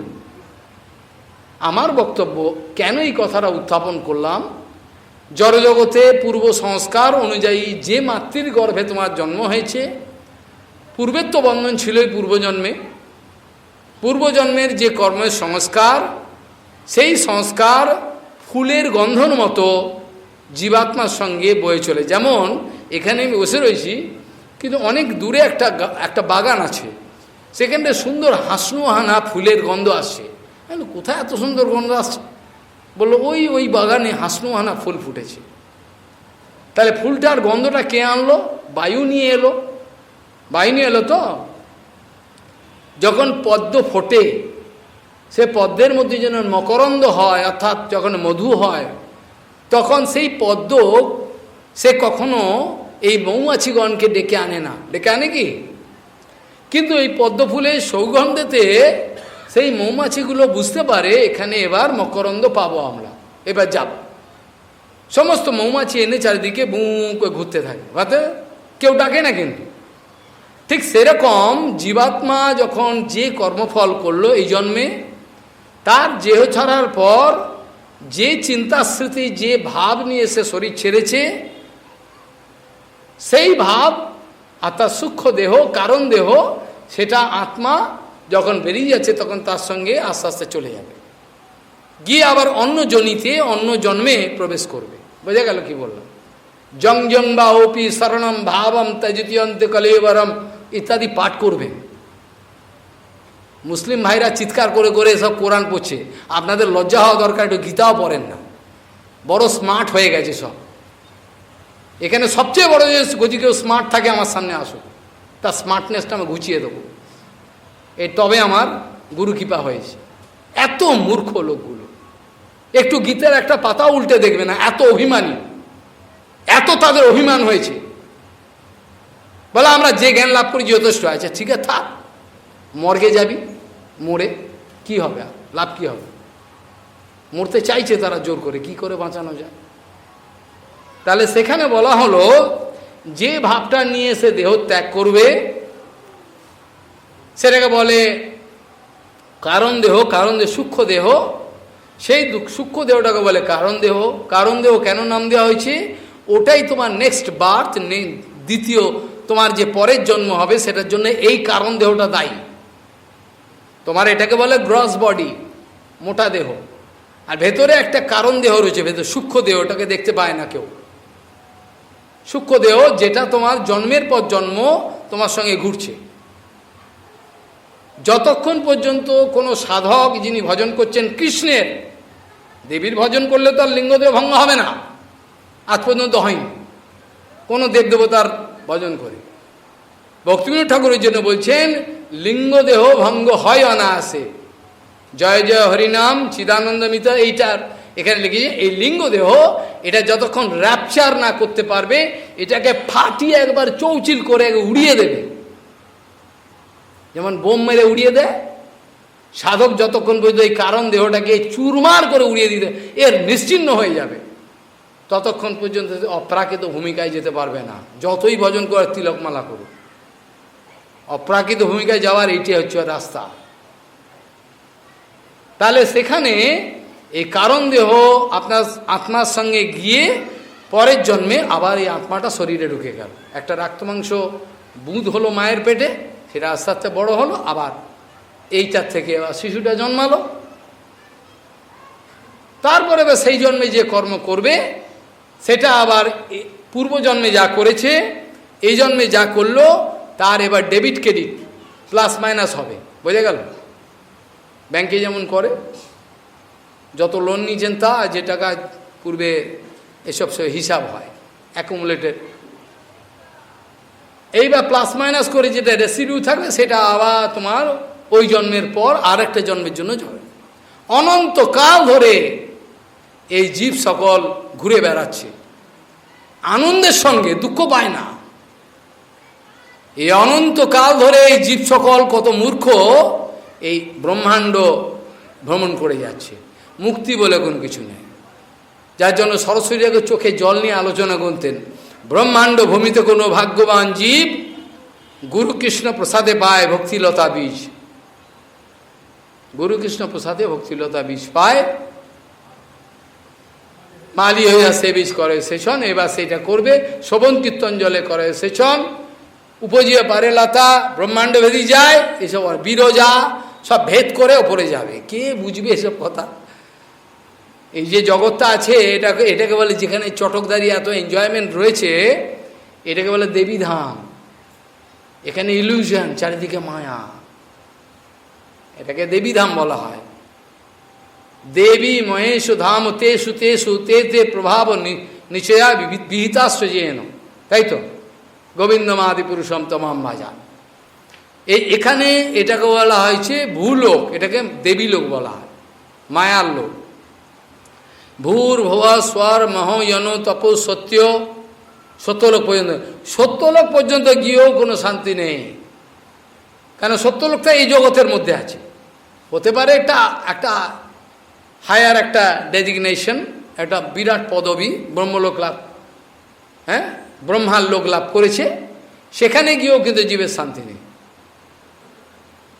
সেখানে গিয়েও তাকে এবার ভজন, আমাদের গোপকুমার, সনাতন গোসাই লিখেছে গোপকুমার কীভাবে প্রত্যেকটা লোককে আস্তে আস্তে যাচ্ছে, গিয়ে প্রত্যেকটা লোকে ভাল লাগছে না, আবার পরের লোকে যাচ্ছে, পরের লোক লাস্টে ব্রহ্ম, সেখানেও ভাল লাগছে না, ব্রহ্মলোক।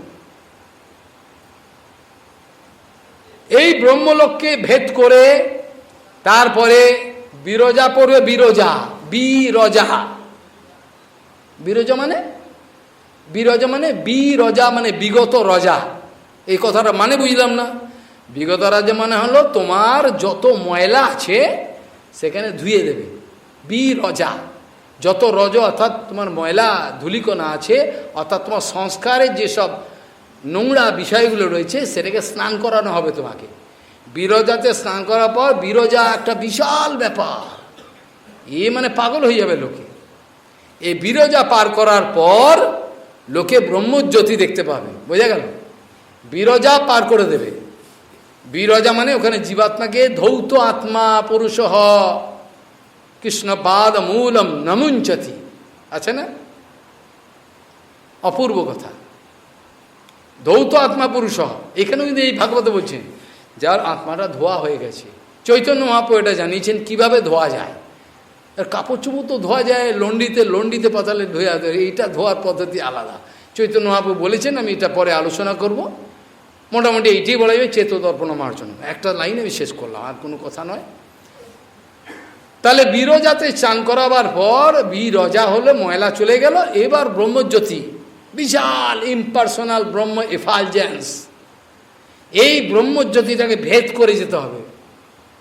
ভেদ করে এই ব্রহ্মজ্যোতিটা কোথা থেকে আসছে বলে কৃষ্ণের অঙ্গকান্তি, কৃষ্ণের শরীরে অপ্রাকৃত জ্যোতি, এর দিয়ে ব্রহ্মজ্যোতি। এই ব্রহ্মজ্যোতিটাকে ভেদ করে গেলে তারপর সদাশিব লোক, বৈকুণ্ঠ জগতের অন্তর্গত, যেহেতু মহাবিষ্ণু জগৎ কাত্যা মায়া য সৃজতি অদহ তস্যাবতার এব অয়ম অদ্বৈত আচার্য ঈশ্বর, অদ্বৈত সদাশিব।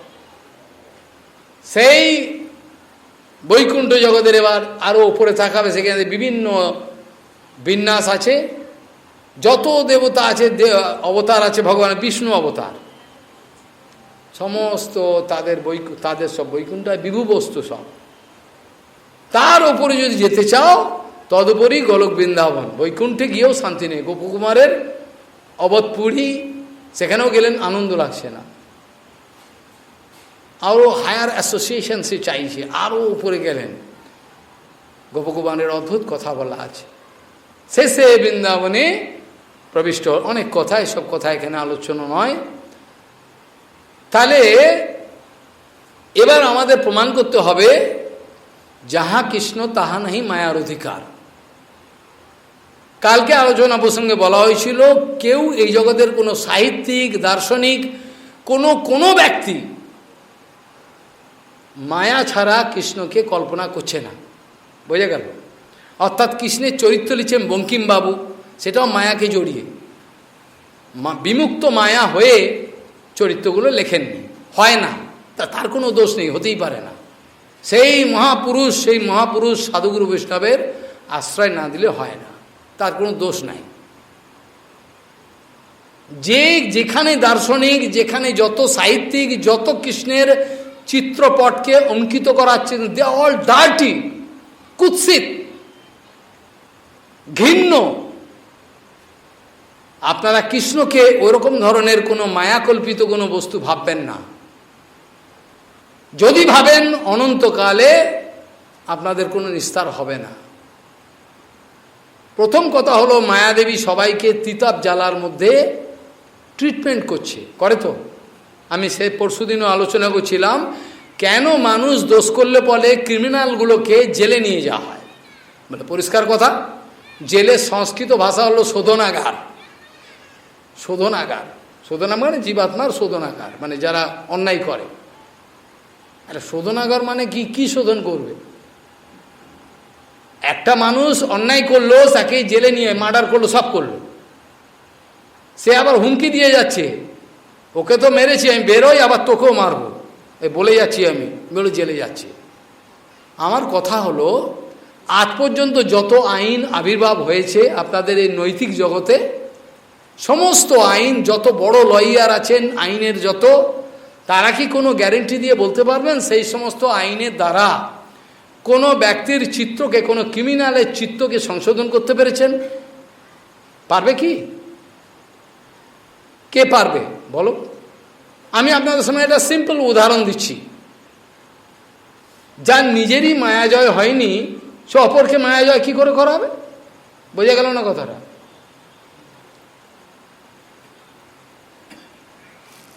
বিশ্ব শান্তি সংস্থা সংস্থাপিত হয়েছে, কবে হয়েছে? ওয়ার্ল্ড হেলথ অর্গানাইজেশন হয়েছে, কবে হয়েছে? এগুলো জিকে, জেনারেল নলেজে আসে, পরীক্ষা অবজেক্টিভ টাইপ কোয়েশ্চেন আসে তো, আসে না? বলছে বিশ্ব শান্তি সংস্থা কবে স্থাপিত হয়েছে, তার প্রথম প্রেসিডেন্ট কে ছিল, তারপর বলছে ওয়ার্ল্ড হেলথ অর্গানাইজেশন কবে স্থাপিত হয়েছে, তার কার্যকলাপ কি। আমার কোশ্চেন হলো, মহারাজ একটা কথা, আমি কোনো সমালোচনা, সত্যটাকে এক্সপোজ করতে গেলে নেগেটিভ পয়েন্টটা বলতেই হবে। যদি রাতটাকে না দেখায়, তার দিনটাকে দেখে আপনার কিছু হবে না। দিন আবার কি, চিরকাল যদি দিন থাকে, রাত আবার কি? রাত আছে বলে দিনের মহিমা আছে। যিনি সেই বিশ্ব শান্তি সংস্থার প্রেসিডেন্ট হয়েছেন, তার নিজের ব্যক্তিগত লাইফটাকে দেখুন তো। তার নিজের বউটা নিজের কথা শোনে না, ওয়াইফ, মেয়েটা অন্য পুরুষের সঙ্গে চলে যায়, সেই যাচ্ছে বিশ্বের শান্তি করতে। আর তুমি ঘরে তোমার নিজের শান্তিটা আগে করো। First of all it is your duty. তোমার নিজের শান্তি এসছে কি তোমার হৃদয়ে? তোমার ঘরের শান্তিটা আগে করো, তারপর তুমি সমাজের শান্তি করো, তার বিশ্বের শান্তি পরে করো। এগুলো সব পোকার মতো কথা। আজ পর্যন্ত বিশ্বের শান্তি আসেনি, তাই জন্য তো আপনারা জ্বলছেন, কাঠকয়লার মতো জ্বলছেন। বিশ্ব শান্তি সংস্থা তো হলো, কিন্তু আপনারা জ্বলছেন কেন? কেন জ্বলার কারণটা কি? সবাইকে শান্তি দিয়ে দিক বলে হয় না, অ্যাবসার্ড। আবার যে বিশ্ব যে স্বাস্থ্য দিবস পালন করেন আপনার সব, ওয়ার্ল্ড হেলথ অর্গানাইজেশন, সেখানে যে প্রেসিডেন্ট রয়েছে তার দেখুন 1000টা রোগ, সুগার, ডায়াবেটিস, বিভিন্ন রকম রোগ রয়েছে, সে আবার বসে রয়েছে মালা পরে। আর নিজের রোগটাই সে যাচ্ছে না, সেই যাচ্ছে বিশ্বের স্বাস্থ্য। আর নিজের স্বাস্থ্যটা ঠিক করো, নিজের স্বাস্থ্যটা আগে ঠিক করো, তারপর অপরের স্বাস্থ্য ঠিক করো। অর্থাৎ এগুলো সব অ্যাবসার্ড কথা। বিশ্বে কোনোদিন শান্তি আসবে না, বিশ্বে কোনোদিন স্বাস্থ্য উন্নতি হবে না। কেন? কেন সরকার মায়াতে পড়ে রয়েছে। সরকার নিজেই মায়া। সরকার একা দেবে, বলবে মদের লাইসেন্স দেবে, আবার মাংস কাটার দোকানের লাইসেন্স দিয়ে দিল, তারপর বলবে ফ্যামিলি প্ল্যানিং। আমি বলি কি, কত মূর্খ! মাংস কাটার দোকান লাইন দিয়ে পারমিশন দিয়ে যাচ্ছে, যাও। আবার মদের দোকানের লাইসেন্স, আবার বলছে মদ খাবেন না। এবার কেমন কপটতা! একাধারে বলছে cigarette smoking is injurious for health, তুমি এই ক্যাপশনটা দিতেই হবে। আবার লোকে বেশি করে খাবে, আবার সরকার ট্যাক্স পাবে। বুজরুকি অত হয় না। সব এগুলোর পেছনে কোনো ব্যাকগ্রাউন্ড নেই, বেসলেস। একাধারে তুমি ফ্যামিলি প্ল্যানিংয়ের কথা বলছো, একাধারে তো মদ, একটা লোককে বেশি করে মদ আর মাংস খাই দিলাম, বললাম শান্তি হয়ে বস। আরে কী করে হয়? পেট ভরে থাকে, মদ আর মাংস খাইয়ে দিলাম, দিয়ে বললাম তুই শান্তি হয়ে বস এক জায়গায়। এটা হয়? সেই জিনিসগুলোই খেয়ে যে উত্তেজক, সে তো পাগলামো করবে। তাকে শান্তি করা যাবে? বসানো যাবে এক জায়গায়? ছেড়ে দে বলবে, উল্টে তোমাকেই মারবে। এটা পাগলামো কথা, সব বেকার কথা, এর কোনো যুক্তি নেই, বেসলেস কথা।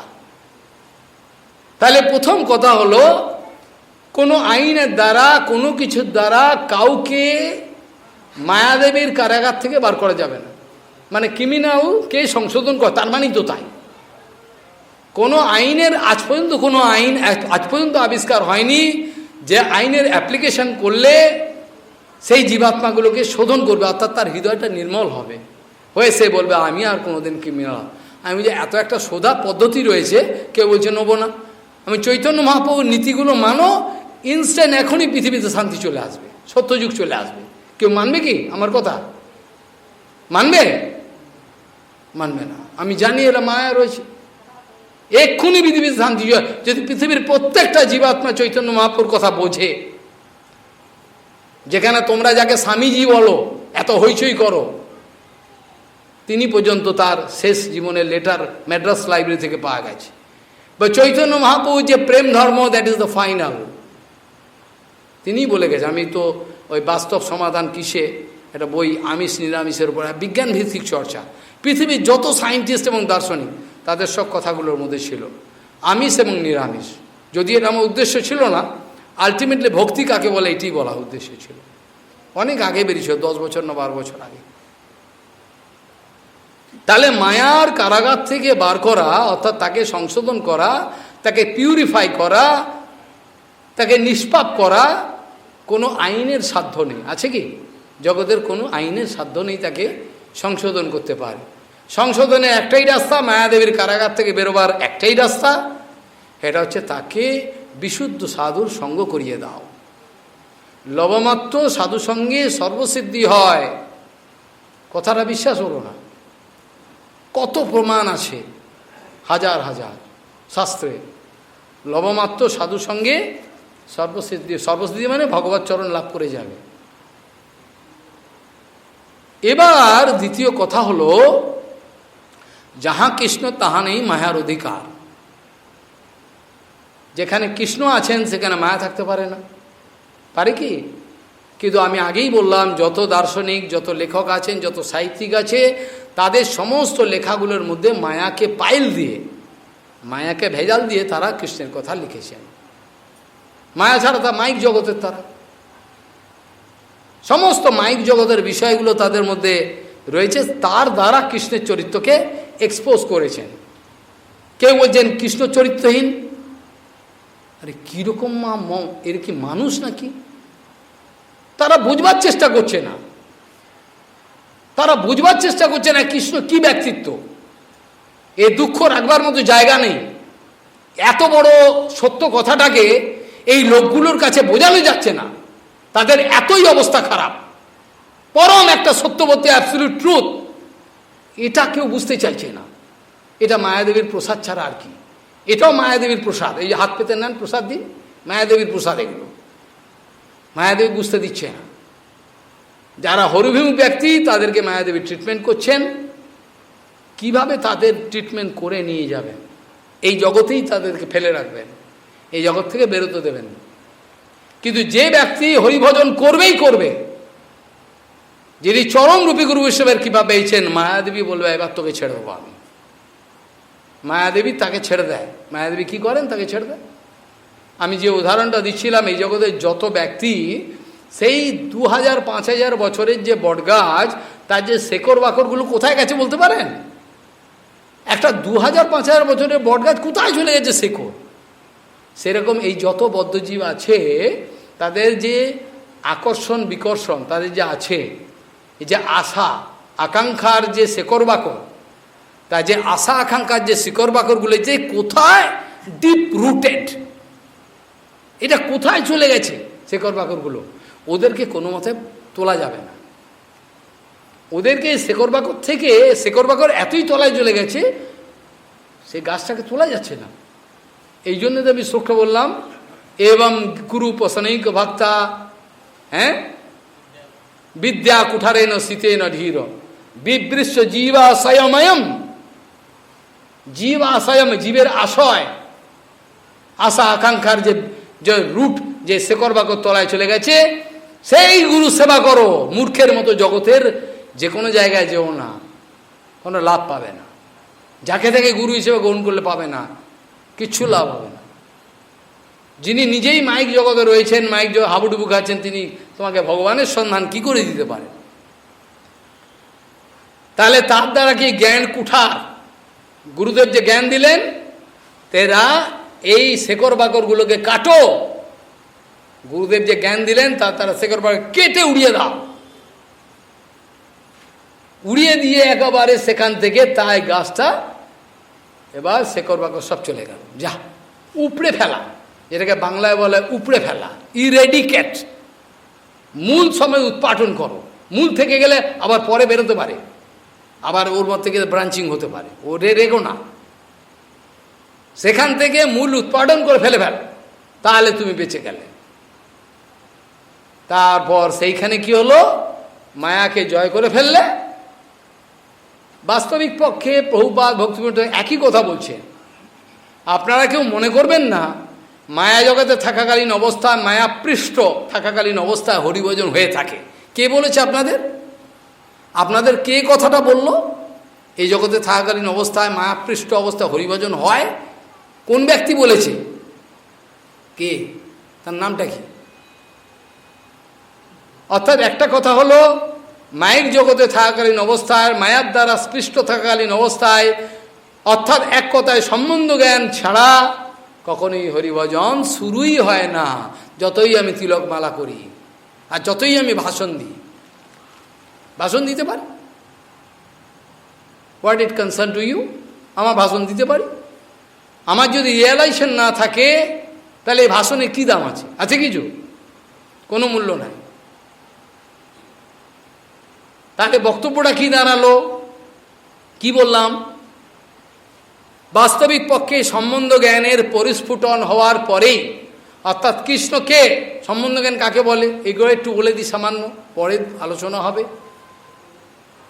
ভগবানকে আমি কে, আমার সঙ্গে ভগবানের কি সম্বন্ধ, এই যে জড়জগতে পড়ে গেলাম এটাই বা কি, ভগবানের মায়া বলে একটা জিনিস শুনেছি সেটাই বা কি, তার সঙ্গে জীবের কি সম্বন্ধ, সব ইন্টার রিলেশন। এই সমস্ত ইন্টার রিলেশনগুলো যখন আপনি ডিসকভার অনুভব করতে পারবেন, তারপর আপনার হরিভজন শুরু হবে। যদি এত বড় কথা, হরিভজন পরে, হ্যাঁ, আমি আপনাদের ঠকাতে বসিনি, চিট করতে বসি নাই, আমি কোনো আশা নিয়ে বসে নাই। হাজার হাজার লোক সম্মুখে বসে থাকে, কখনো দুটো লোক বসে থাকে, একই কথা, আমার কিছু বিকার নাই। কিন্তু ডিস্টারবেন্স হলে ভুলে যাই। অনেক ধ্যানের সঙ্গে এই কথাগুলো বলতে হয়, ধ্যান বিক্ষেপ হয়।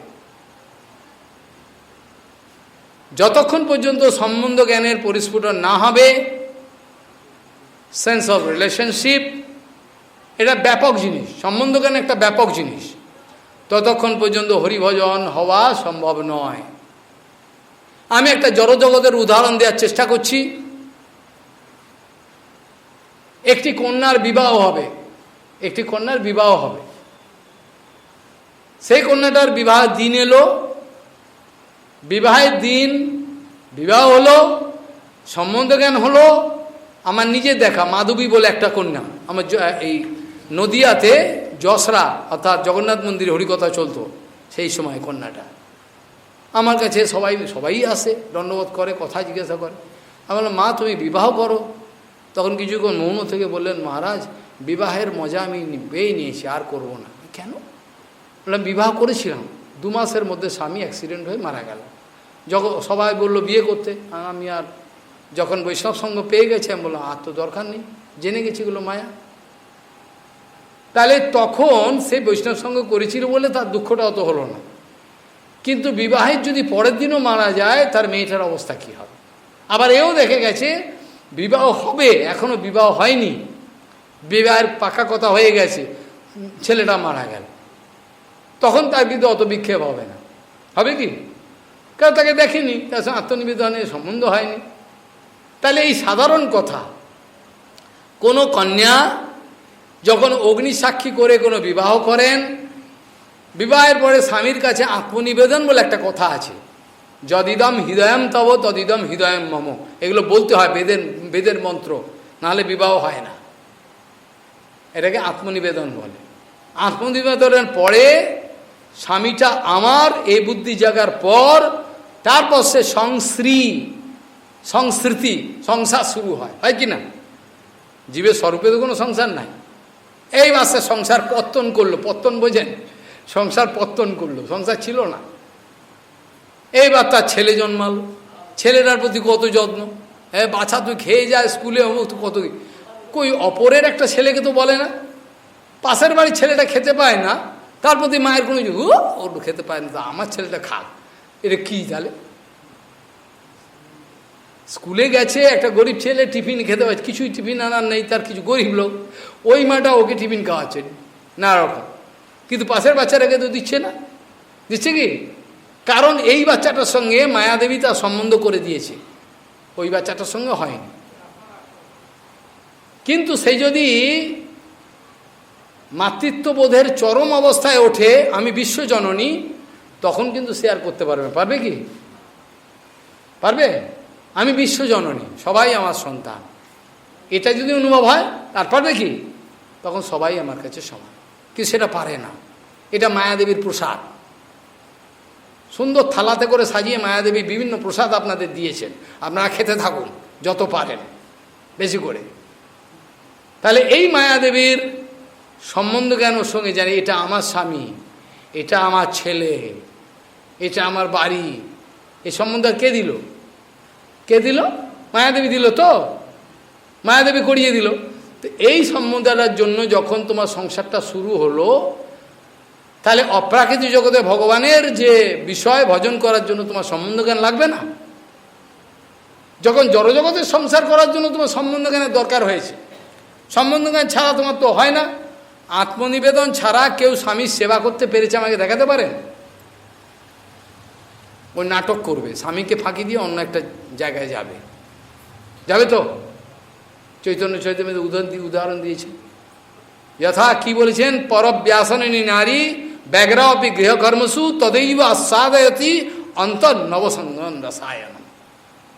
যদিও যদিও দেখা গেছে পরব্যাসনের নারী, এর চরিত্র ভালো নয়, এ সামনে স্বামীর সামনে বিশাল সেবা দেখাচ্ছে, এমন সুন্দর সেবা, বলে এই বাবা এত গিন্নি হয়েছে খুব সুন্দর, কিন্তু ফাঁকি দিয়ে অন্য কাজ করছে।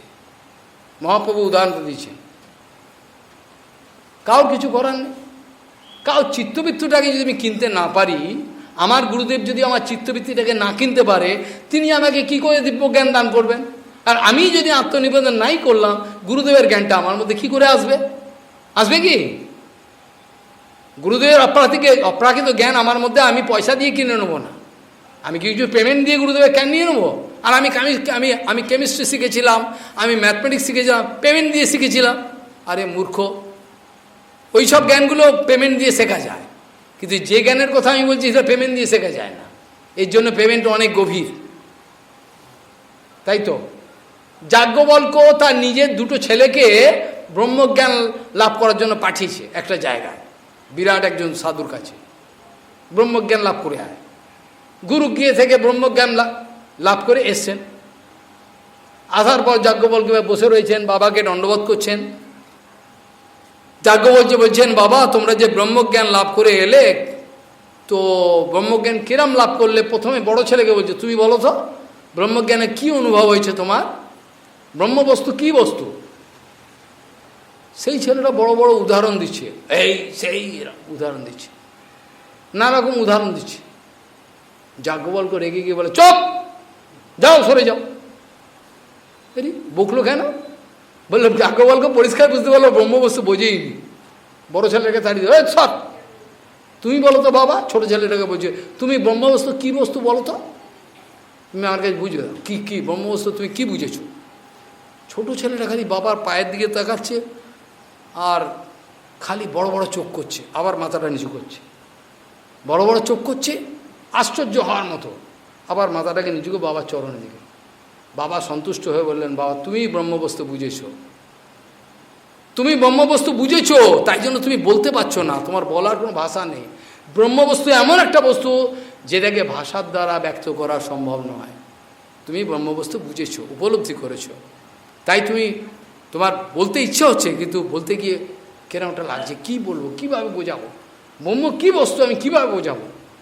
ব্রহ্ম তো ব্যাপক বস্তু, অনন্ত, অনন্তকে আমি কি করে বোঝাবো? চুপ করে। তাহলে একটা উদাহরণের মাধ্যমে বুঝতে পারলেন। এবার কৃষ্ণের সম্বন্ধে আপনারা যত জ্ঞান আপনারা এখনো পর্যন্ত জড় সাহিত্যিক দার্শনিক আছে লিখেছেন, সেগুলো সমস্ত জ্বালিয়ে দিন আগুনে, ওগুলো কোনোটাই পড়বেন না, সেগুলো সব অসৎ।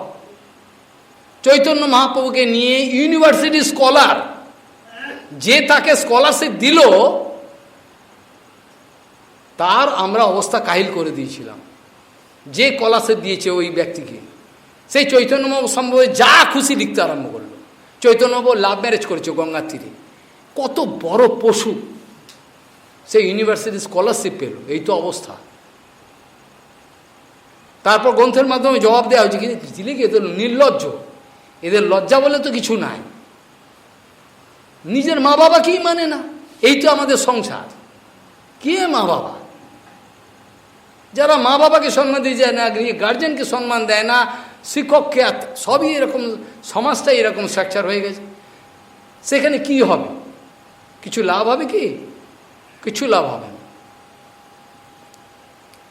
এখন আমার বক্তব্য বলে যে সময়টুকু আমার আয়ু রয়েছে, তার মধ্যে বেশ কিছু উদাহরণের মাধ্যমে আপনারা যে যে কারণকে কেন্দ্র করে কৃষ্ণের প্রতি আপনারা সন্দেহ আবিষ্কার করেন, সেই সন্দেহগুলোকে নিরাসন করবার জন্য অর্থাৎ কাটিয়ে দেওয়ার জন্য আমি বেশ কিছু উদাহরণ আমি আপনাদের সামনে প্রস্তুত করব, শাস্ত্রীয় উদাহরণ। অশাস্ত্রীয় কোনো কথা আমি বলবো না, বলি নাই। সেটা কি না, অপ্রাকৃত দৃষ্টি না হওয়া পর্যন্ত ভগবানকে দেখা যায় না, যায় কি? কালকেই আলোচনা প্রসঙ্গে বলেছিলাম, সুখদেব গোস্বামী ভাগবত কথা বলছেন, ভাগবত কথার একেবারে মূল রহস্য গোপন, অত্যন্ত গুপ্ত, সেই বিষয়টা আলোচনা করতে গিয়েই পরীক্ষিত মহারাজ সন্দেহ প্রকাশ করলেন ইচ্ছে করে। তিনি মহাভাগবত, তার কোনো সন্দেহ নেই, ভাগবতের 3-4 জায়গায় বলছে এসো মহাভাগবত। মহাভাগবতের লক্ষণ কি? তার কোনো সন্দেহ থাকতে পারে? ইচ্ছে করে সন্দেহ করলেন, করে প্রশ্ন করলেন গুরুদেবের কাছে, কৃষ্ণ কেন এরকম ধরনের লীলাগুলো করলেন যাতে জগতের লোক বুঝতে পারছে না? অপ্রাকৃত বলছেন আপনি, ঠিকই কথা, কিন্তু জগতের লোক তো বুঝবে না। বুঝবে কি? সেখানে সুখদেব গোস্বামীর কাছে, গুরুদেবের কাছে, পরমহংস শ্রেষ্ঠ গুরুদেবের কাছে পরীক্ষিত মহারাজের প্রশ্ন হল, আপ্তকাম যদুপতি হি কৃতবান বৈযুগুপসিতম। নিন্দনীয় কাজ করছেন কৃষ্ণ দেখছি। তখন বিভিন্ন উদাহরণের মাধ্যমে আমি এগুলো ভাগবত কথার প্রসঙ্গে কাল বা যদি হয় একটু সময় করে বোঝাব। সেখানে সুখদেব গোস্বামী বলছেন কোন রকমের মায়া এর মধ্যে নাই, নির্মায়িক বস্তু কৃষ্ণ। এখানে কোনো মেয়ে ছেলে বেটাদের সম্বন্ধ নাই। গোপীনাম তৎপতিনাম চ সর্বেশাম এব দেহিনাম য অন্তশ্চর স অধ্যক্ষ কিরণ নেহ দেহভাগ। ভাষাটা মানে বোঝা গেল? বোঝা গেল না? গোপীনাম তৎপতিনাম চ সর্বেশাম এবং দেহিনাম য অন্তশ্চর স অধ্যক্ষ কিরণ নেহ দেহভাগ। শিষ্যকে বলছেন, রাজন তুমি কোনো সন্দেহ করো না, এই যে গোপিকাগণকে দেখছো এরা সব ভগবানের স্বরূপ শক্তি, এরা কোনো মেয়ে ছেলে নয়, সব স্বরূপ শক্তি চিন্ময়। এই কোনো রক্ত মাংসের দুর্গন্ধ জিনিস নয়, মুখের সামনে এলে দুর্গন্ধ বেরোয়।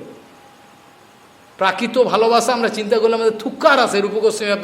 রূপগোস্বামী বলেছেন, রূপগোস্বামী জানিয়েছেন যারা ভগবানকে লাভ করবে, যারা পরম প্রেমময় পরাৎপর অখিলেশ্বর নন্দনন্দন শ্রীকৃষ্ণকে, তাদের জন্য কি সেই সব কথাগুলো আপনারা আজ বাদে কাল শুনবেন।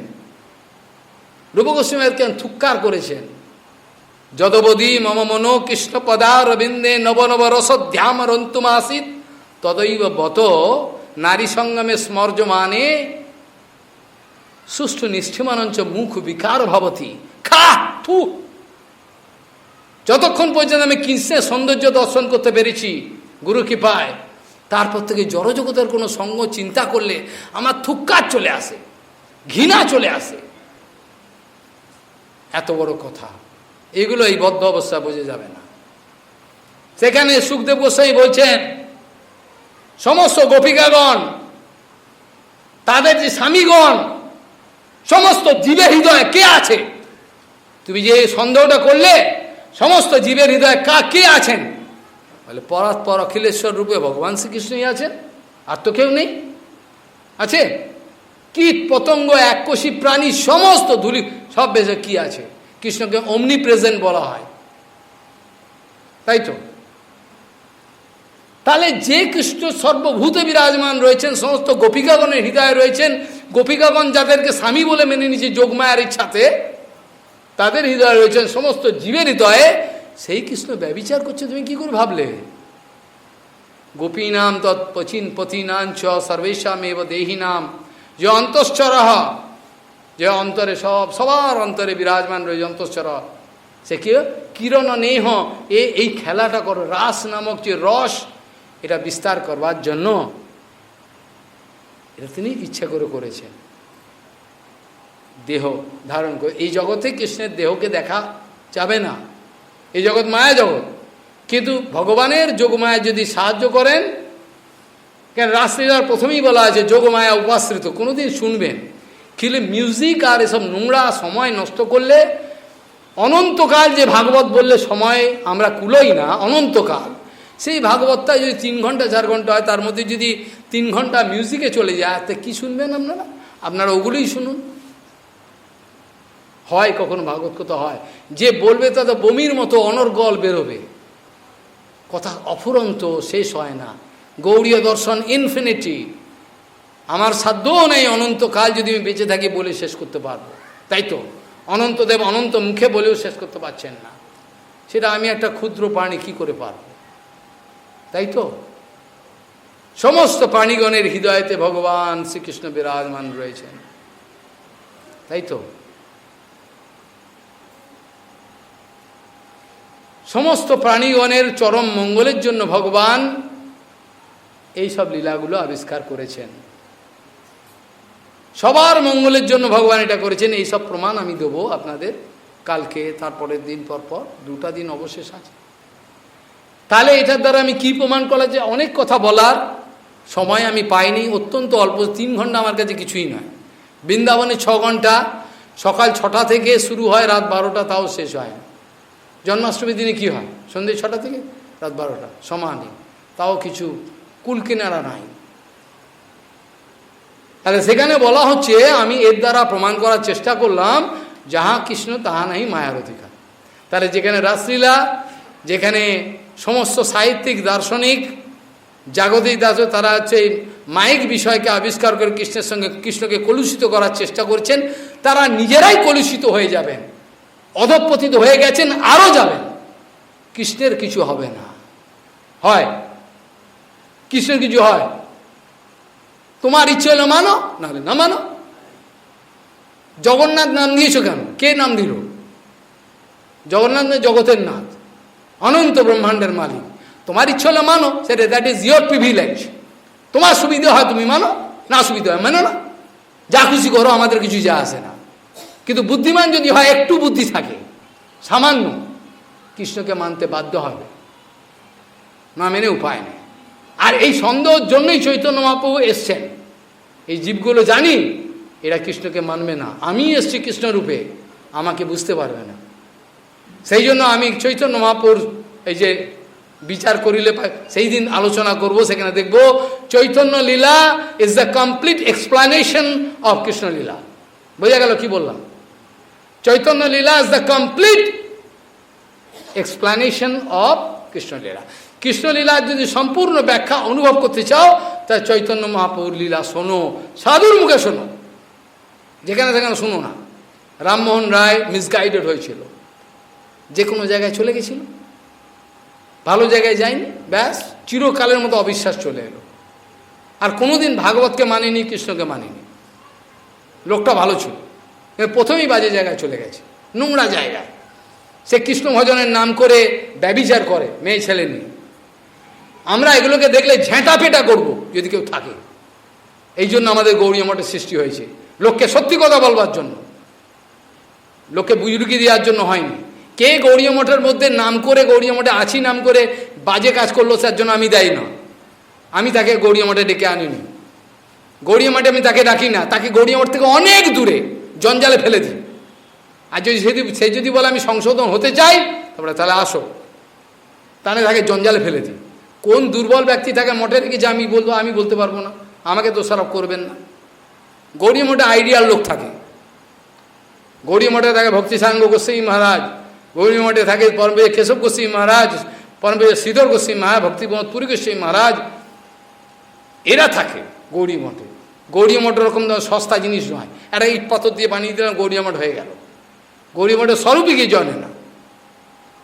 তাহলে এর দ্বারা আমি প্রমাণ করার চেষ্টা করলাম, সুখদেব গোস্বামী বলছেন যাহা কৃষ্ণ তাহা নাই মায়ার অধিকার। তাই তো অনেকে বলছেন মহারাজ আমরা এটা শুনেছি, স্কন্দ পুরাণ আদি বিভিন্ন জায়গায় শুনেছি যে কৃষ্ণের, আমরা দেখেছি এই শাস্ত্রেতে, মানে স্কন্দ পুরাণ বিভিন্ন, কেন তামসিক পুরাণ 6টা, রাজসিক পুরাণ 6টা, আর সাত্বিক পুরাণ। আর লোকে তো বুঝবে না, যার যেরকম গ্রেড সেই অনুপাতে সেগুলো সেখান থেকে এক্সট্র্যাক্ট বার করে নেয়। তোমার এই পর্যন্ত ওইটা নাও, ওইটা নিয়ে থাকো, পরে আবার জানবে। তামসিক শাস্ত্র থেকে তামসিক জ্ঞান লাভ করলো, আরও উন্নতি লাভ করলো, রাজসিক জ্ঞান লাভ করলো, তারপর সে সাত্বিক জ্ঞান, তারপর সাত্বিক জ্ঞানটাকেও ছাড়িয়ে শুদ্ধ সাত্বিক ভূমিকায় সে পরে যাবে। কেউ যদি বলে মহারাজ কৃষ্ণ মারা গেছিল, আমরা শুনেছি, আচ্ছা শুনেছো, কোথায় শুনেছো? বলে হ্যাঁ কৃষ্ণ মারা গেছিল মহারাজ, কৃষ্ণকে পায়ে তীর মেরেছে, রক্ত বেরিয়েছিল, মারা গেছে, তাকে পুড়িয়েছিল। খুব ভালো শুনেছ, তুমি খুব বুদ্ধিমান। তাকে এই বুদ্ধি, লোকগুলোকে বঞ্চনা করার জন্য মহাপ্রভু সনাতনকে বলছে, সনাতন এই মূর্খ লোকগুলোকে বঞ্চনা করবার জন্য এই সবগুলো লীলা করছেন। কৃষ্ণ সশরীরে রথ এসে গেল, ভাগবতে আছে, তুমি আস্তে আস্তে উপরে চলে যাচ্ছেন, স্বধাম ত্যাগ, স্বধামে চলে যাচ্ছেন। কিন্তু তামসিক শাস্ত্রে এইসব বর্ণনা আছে, তাই তো? কোথায় যাবে? মহাপ্রভু সনাতনকে শিক্ষা প্রসঙ্গ বলছে, সনাতন যাহা কৃষ্ণ তাহা নেই মায়ার অধিকার। এগুলো সব কৃষ্ণের জাদু, হিপনোটিজম। যেমন জড়জগতের পিসি সরকার এমন ম্যাজিক দেখাবে, লাইন থেকে বোম্বে বেল গায়ে। আমি আপনাদের কাছে এই কোয়েশ্চেন করতে চাই, যদি এই জড়জগতের কোনো একটা, যদি এই জড়জগতের কোনো একটা ম্যাজিশিয়ান, যদি জড়জগতের কোনো একটা ম্যাজিশিয়ানের এত পাওয়ার থাকে যে তোমার চোখের সামনে থেকে বম্বে মেলটাকে গায়েব করে দিল,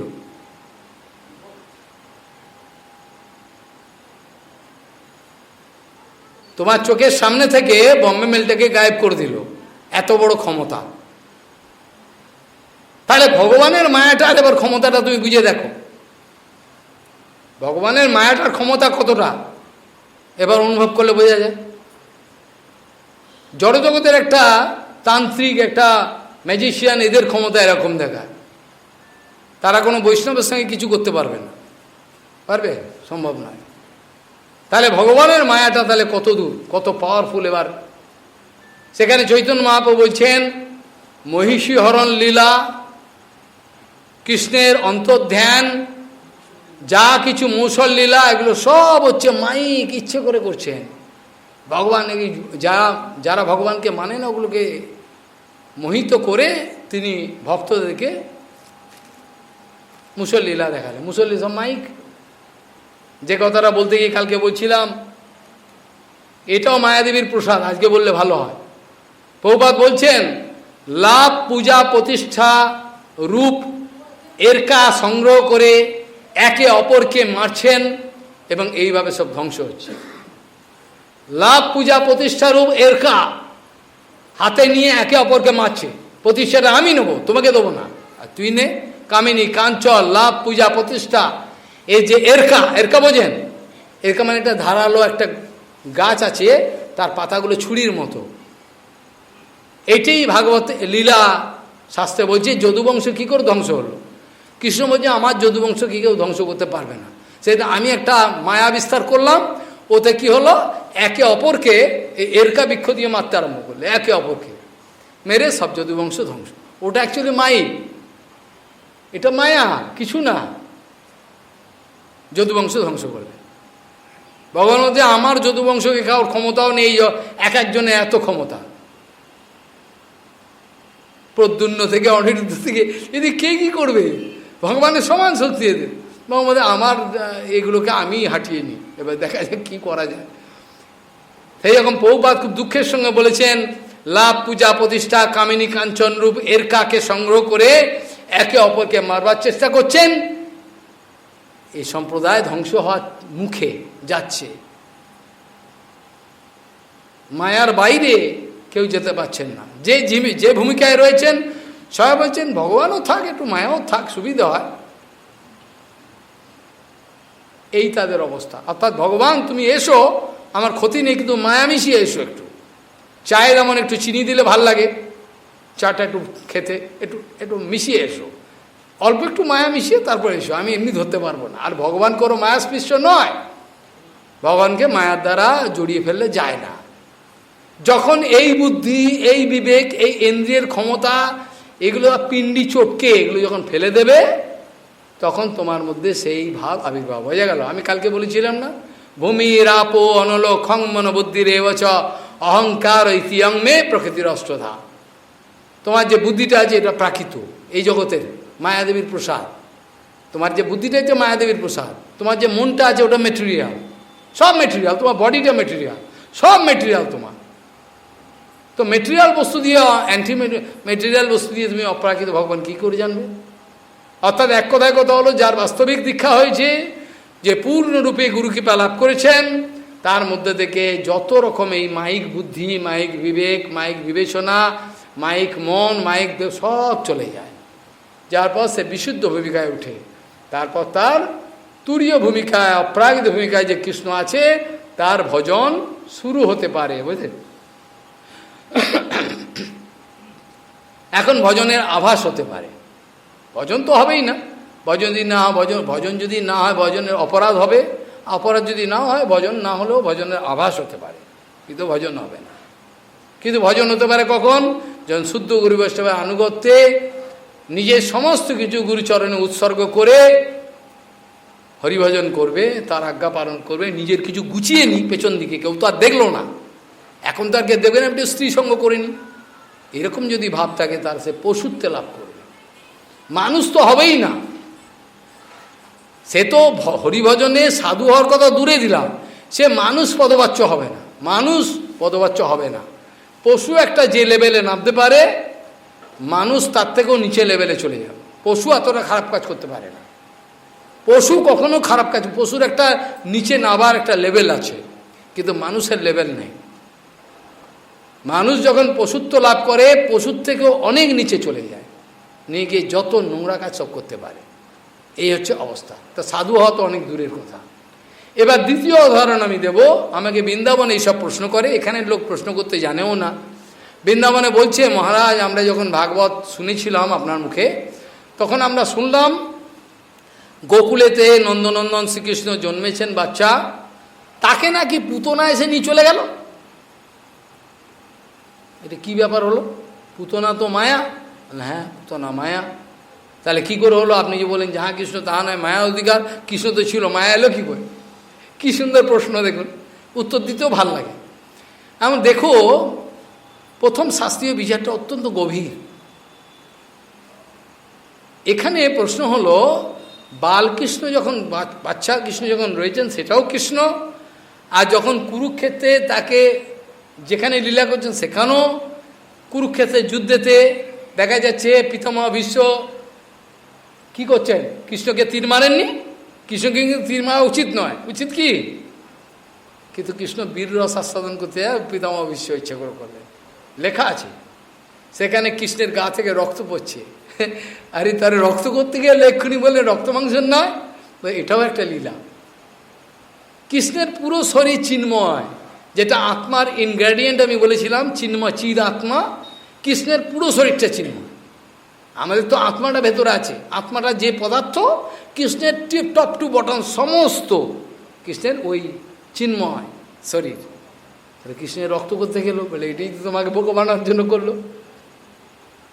পিতামহ ভীষ্ম বলছেন সরসজ্জায় শুয়ে শুয়ে, যখন আমার অস্ত্রেতে তীরেতে ছিন্ন বিচ্ছিন্ন কবচ, রক্ত পড়ছে, রথের চাকাটা তুলে এরকমভাবে আমাকে মারতে আসছে, আমি যে প্রতিজ্ঞা করেছিলাম তোমাকে আমি অস্ত্র ধরিয়ে ছাড়বো, আর তুমি প্রতিজ্ঞা করেছেন আমি অস্ত্র ধরবো না, কুরুক্ষেত্র যুদ্ধে কে জয় হয়? ভক্তের জয় হয়।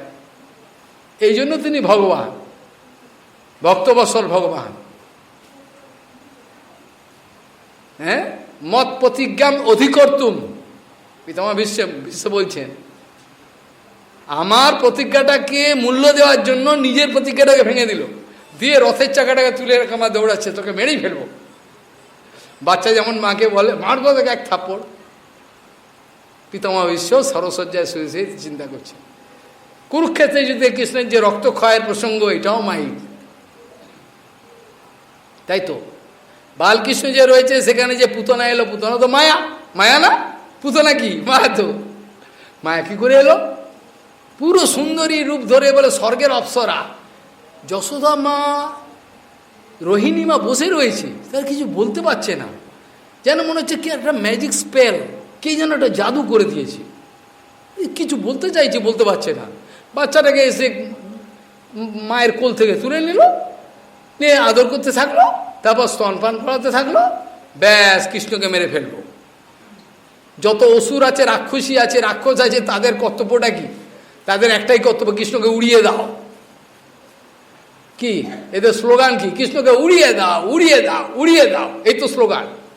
কৃষ্ণ থাকলে আমাদের অসুবিধা হবে, কৃষ্ণ কেন থাকবে?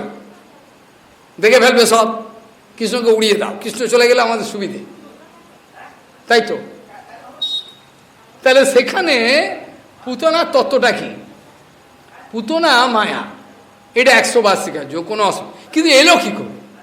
বিশ্বনাথ চক্রবর্তী বলছেন ভগবান লীলা বিস্তার করবার জন্য ইচ্ছে করে পুতনাকে আসতে দিয়েছে, নাহলে লীলাটা হবে না।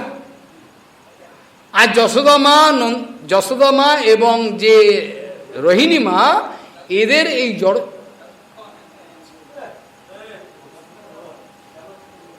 যশোদা মা এবং রোহিণী মা এরা কোনো এই জড়জগতের মা নয়, এরা চিন্ময় জগতের। তো এদের কি করে মায়া স্পর্শ করলো? তারা যে বলতে গিয়ে বলতে পারছে না। বিশ্বনাথ চক্রবর্তী বলছে এটা হচ্ছে যোগমায়ার কাজ। স্বজন বিমুখজনকে বিমোহিত করবার যে মায়া, সেটা হচ্ছে এই জগতের দুর্গা। আর স্বজন বিমোহিনী মায়া, এটা হচ্ছে অন্তরঙ্গা, বৃন্দাবনে কাজ করে, বৈকুণ্ঠে, ওটাও মায়া, কিন্তু ওটা হচ্ছে অন্তরঙ্গ শক্তি, ওটা এই জগতের মায়া না। দুর্গার ক্ষমতা নেই, দুর্গা যশোদামাকে যেতেই পারবে না, দুর্গা এই জগতে থাকবে আর তোমাদের ট্রিটমেন্ট করবে জেলখানায়। যাকে যখন যা মারবার হয় মারবে, কাটবে ত্রিশূল দিয়ে। অসুর তো সব অসুর না, অসুরকে মারছে তো, অসুরগুলোকে মারবার জন্যই তো দুর্গা এই করছেন। রজতম শতগুণ এগুলোকে ট্রিটমেন্ট করার জন্যই তো মা রয়েছেন। মা কী জন্য রয়েছেন? তাহলে সেখানে উত্তর হলো, বালকৃষ্ণ ইচ্ছে করে ওই মায়াদেবীকে, মায়াকে অর্থাৎ পুতনাকে আসতে দিয়েছে। এলে পরে কি হলো, সেখানে একটা লীলা হলো। পুতনাকে যার শাস্তে একটা মহিমা প্রচার হয়ে গেল। অহো বৌকি ইয়ম স্থান কালকূটম জিঘাংসয়া অপায়াত যদ্যপি অসাধ্যি, হ্যাঁ, লেভে গতি ছাত্রুচিতম ইত্যাদি আছে না? শুনবেন পরে, আমি কাল পরশু আলোচনা করব।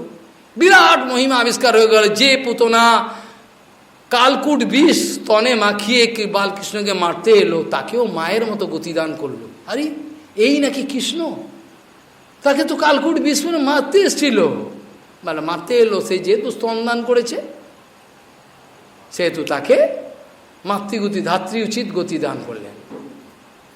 ধাত্রী উচিত গতিদান, কত বড় করুণাময় কৃষ্ণ। এবার দেখুন কত বড় বিশ্বাসঘাতক আমি, কত বড় ট্রেটর। যে কৃষ্ণ অনন্ত ব্রহ্মাণ্ড যদি তোমাকে সমস্ত এই সুবিধাগুলো দিয়েছে, সূর্য চন্দ্র গ্রহ তারা শ্বাস প্রশ্বাস যা কিছু হচ্ছে সব কৃষ্ণের ইচ্ছা হচ্ছে কিনা? শাস্ত্র, সমস্ত শাস্ত্র এই কথা বলছে। কারকে যত বিভক্তি সব,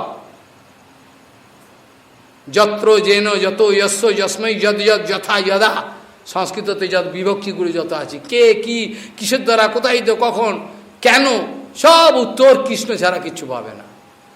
চৈতন্য মহাপ্রভু লীলা করেছে না, ব্যাকরণ পড়াতে পড়াতে ধাতু শব্দরূপ ধাতু যত ব্যাখ্যা করছে সব কৃষ্ণ। ছাত্ররা বলছে এই কী ব্যাপার? আমাদের গুরুদেব আগে তো ব্যাকরণের ব্যাখ্যা করতেন, আজকে যত ব্যাখ্যা করছেন ধাতুরূপ শব্দরূপ সব কৃষ্ণ। আলটিমেটলি প্রমাণ করছেন দেখো কৃষ্ণ, বলে তো মহা মুশকিল।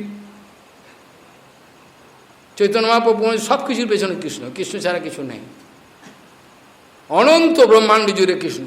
তাহলে এখানেও দেখা গেল যাহা কৃষ্ণ তাহা নাহি মায়ার অধিকার, মায়ার অধিকার নেই, কিন্তু যোগমায়ার দ্বারা এটা এমন একটা সাজানো জিনিস যাতে এই মায়া কৃষ্ণের সামনে না এলে এই যে একটা লীলা, পুতনাবাদ লীলা হবে না। হবে কি? হবে না তো। তাহলে সমস্ত বিষয়টার পেছনে আমরা দেখছি মায়াদেবীর কৃষ্ণের সম্মুখে কোনো কার্যকলাপ চলে না। কম্পারেটিভ স্টেটমেন্ট হিসাবে আমি কয়েকটা কথা তুলতে চাই। আমি জানি না এখানে উত্তরপ্রদেশে বিভিন্ন জায়গা, পাঞ্জাব এসব জায়গা তো বেশি এরকম লোক থাকে যারা পঞ্চ উপাসক। আমার এই প্রসঙ্গটা তো অনেক, এক একটা ব্রাঞ্চ আলোচনা করতে, একটা বিষয় একটা, কিন্তু প্রচুর আলোচনার বিষয়। আমি ফাঁপড় হয়ে যাই, আমার ভুল হয়ে যায় কোনটা বলবো আর কোনটা বলবো না। এইসব জায়গায় পঞ্চ উপাসক বেশি থাকে। পঞ্চ উপাসক মানে তারা গণেশ, দুর্গা, শিব, হ্যাঁ, সূর্য, বিষ্ণু, এদেরকে মানবে এরা। আমি এটাকে আপনাদের সঙ্গে পরিষ্কার করে জানিয়ে দিতে চাই, যারা পঞ্চ উপাসক আছেন তারাও অনেক সময় তিলকমালা করেন। তারা বলেন আমরা বৈষ্ণব, আমরা বিষ্ণুকে আরাধনা করি, কিন্তু খুব সতর্ক থাকবেন। এরা যে গণেশ, দুর্গা, শিব, আমি বললাম সূর্য এবং এই যে বিষ্ণু, আপনারা মনে করতে এর বিষ্ণু আছে তো, বিষ্ণু থাকলেও এই যে বিষ্ণু ওরা আছে, এরা ওই যে পঞ্চোপাসনার মধ্যে এটা পঞ্চায়েতি ভক্তি করেছেন, পঞ্চায়েতি ভক্তি, পঞ্চায়েত এর মধ্যে বাস্তবিক ভক্তি নাই। বিষ্ণুকে তারা মাইক জগতের কোনো একটা বস্তু ভেবে নিয়েছেন। কিন্তু ব্রহ্মসংগীতার এক একটা শ্লোক আমি আলোচনা করে আপনাদের দেখাবো, সেখানে আপনারা প্রমাণ পাবেন যে এগুলো সব হচ্ছে মায়া, একমাত্র গোবিন্দ ছাড়া কোনো কিছু নাই। যেমন প্রথমেই শুরু করলেন, সৃষ্টি স্থিতি প্রলয় সাধন শক্তি রেখা ছায়েব যস্য বিবনানি বিবর্তি দুর্গা ইচ্ছানুরূপমপি যস্য চ চেষ্টা চেষা গোবিন্দ আদি পুরুষম। তাহলে যে দুর্গার কথা বলা, তাই তো, এটা দুর্গা, যার ইচ্ছাতে দুর্গা এই কাজ করছেন, তার মানে সেই পুরুষটা কে, তাকে জানবার চেষ্টা করবেন না। এটাই কি আপনাদের বুদ্ধি নাকি? তো এটাকে বলে গোবিন্দ আদি পুরুষম তহম, হয়ে গেল, তাই তো। ক্ষীরম যথা দুধি বিকার বিশেষ যোগাৎ সঞ্জায়তে নহি ততঃ পৃথকস্তি হেতু য সম্মুতামপি সমপৈত কার্যাৎ গোবিন্দমাদি পুরুষম তমহম। এখানে কি বলল? শম্ভু অর্থাৎ শঙ্কর যে তত্ত্বটা, এটা বিভিন্ন কারণে দরকার পড়েছিল বলে, যেমন দুধ বিকারপ্রাপ্ত হয়ে দই তৈরি হয়, সেরকম ভগবান থেকেই শঙ্কর এসছেন। শঙ্কর কোনো আলাদা পরমেশ্বর নয়, পরমেশ্বর একজন, গোবিন্দমাদি পুরুষম তমহম জান, তাই তো। হ্যাঁ, যৎপাদ বল্লভ বিনিধায় কুম্ভে দণ্ডে প্রণাম সময়েশ গণধিরাজ বিঘ্নান বিহন্তম অলমস্য জগত্রয়স্য গোবিন্দমাদি পুরুষম তমহম ভজম। কাকে বলছে? যার কৃপায় যায়, যার চরণোদ্বয় কুম্ভে অর্থাৎ মাথায় নিয়ে গণপতি মহারাজ বিঘ্ন বিনাশন ক্ষমতা লাভ করেছে, সেই গোবিন্দকে আমি আরাধনা করি। গোবিন্দ যখন নৃসিংহরূপ ধারণ করলেন, তখন তার চরণোদ্বয় গণেশ কী করেছেন? মাথায় নিয়েছেন, কুম্ভে মাথায় ধরেছেন। মাথায় ধরার পর তবে গণেশ দেবতার গণাধিপতি, তার কি হয়েছে? বিঘ্ন বিনাশনকারী ক্ষমতা এসছে, তাই তো। তাহলে প্রত্যেকটা প্রমাণ আমি দিয়ে দেবো আপনাদের, এখানে সন্দেহের কোনো অবকাশ নাই। পঞ্চ উপাসক যারা, তারা প্রত্যেকেই more or less they are all Mayavadi. They can never become a pure devotee. তারা কোনোদিন এই জন্মে তো না, কোনো জন্মে হতে পারবে কিনা আমার সন্দেহ আছে, কেন মায়াবাদী কৃষ্ণচরণে হয় অপরাধী। কোনো জন্মে, এই জন্মে তো নয়, কোনো জন্মে আমি গ্যারেন্টি দিতে পারবো না হতে পারবে কিনা। মায়াবাদী কৃষ্ণের স্বরূপ, কৃষ্ণের নাম, কৃষ্ণের পরিচয় সব মাইক করি মানে, কৃষ্ণ কলেবর মাইক করে মানে, কৃষ্ণ অপরাধ এর ওপরে আর নাই, আর এর ওপরে অপরাধ নাই। ভগবান বলছেন, ভগবানের শরীরকে মাইক করে, মাইক প্রাকৃত করিয়া মানে বিষ্ণু কলেবর, হ্যাঁ, আর এর ওপরে কোনো আর অপরাধ হতে পারে? এত বড় অপরাধ। যে চিন্ময় বিষ্ণু, কালকে বলতে গিয়ে বিভিন্ন ক্যাওস হয়, উল্টো সব কিছু অনর্গল বেরোয়, আবার কখনো কখনো যস্যৈক নিঃশেষিত কাল মথাবলম্ব জীবন্তি লোম বিরজা জগদন্দনাথা বিষ্ণুর মহানস ইহো যস্য কলা বিশেষ গোবিন্দমাদি পুরুষম তমহম ভজামি। হয়েছেন? অনন্ত ব্রহ্মাণ্ডে যত দেখছো সব কি মহাবিষ্ণু থেকে নিঃশ্বাস, যেমন নিঃশ্বাসের সঙ্গে ধুলোকণা বেরোয়, নিঃশ্বাসের সঙ্গে যেমন ধুলিকণা বেরোয়, অনন্ত ইনফিনিটি ব্রহ্মাণ্ড মহাবিষ্ণু থেকে। এই মহাবিষ্ণু কোত্থেকে এসছে? কোত্থেকে এলো? এই মহাবিষ্ণু কোত্থেকে এলো? বলছে এই কৃষ্ণ থেকে, গোবিন্দ। তাই তো বললাম, যস্যৈক নিঃশেষিত কাল মথাবলম্ব জীবন্তী লম বিলজা জগদন্ননাথা। জগতের পালন কর্তাগণ অর্থাৎ মহাবিষ্ণু অনন্ত ব্রহ্মাণ্ডকে দেখছে, তাই তো। কারণ সাই বিষ্ণু ইনি খেরোদকে সাই বিষ্ণু, প্রত্যেক ব্রহ্মাণ্ডের দায়িত্ব রয়েছে। হ্যাঁ, জীবে না, গর্ভত সাই বিষ্ণু, হ্যাঁ। আর ক্ষীরোদকে সাই বিষ্ণু হচ্ছে প্রত্যেক জীবের হৃদয়তে রয়েছে। এই ব্রহ্মাণ্ডের মতো ক্ষীরসাগর, সেখানে রয়েছেন ক্ষীরোদকে সাই বিষ্ণু। আর গর্ভতকে সাই বিষ্ণু এই যে একটা ব্রহ্মাণ্ড, তারপর টপমোস্ট অথরিটি, বোঝা গেল? ওই কৃষ্ণই বিভিন্ন রূপ ধারণ করে কার্যকরী করছেন। আবার এই ব্রহ্মসঙ্গীতে আমি বললাম কৃষ্ণই বিভিন্ন কারণে শম্ভু রূপ ধারণ করেছে, শঙ্কর, তাই তো।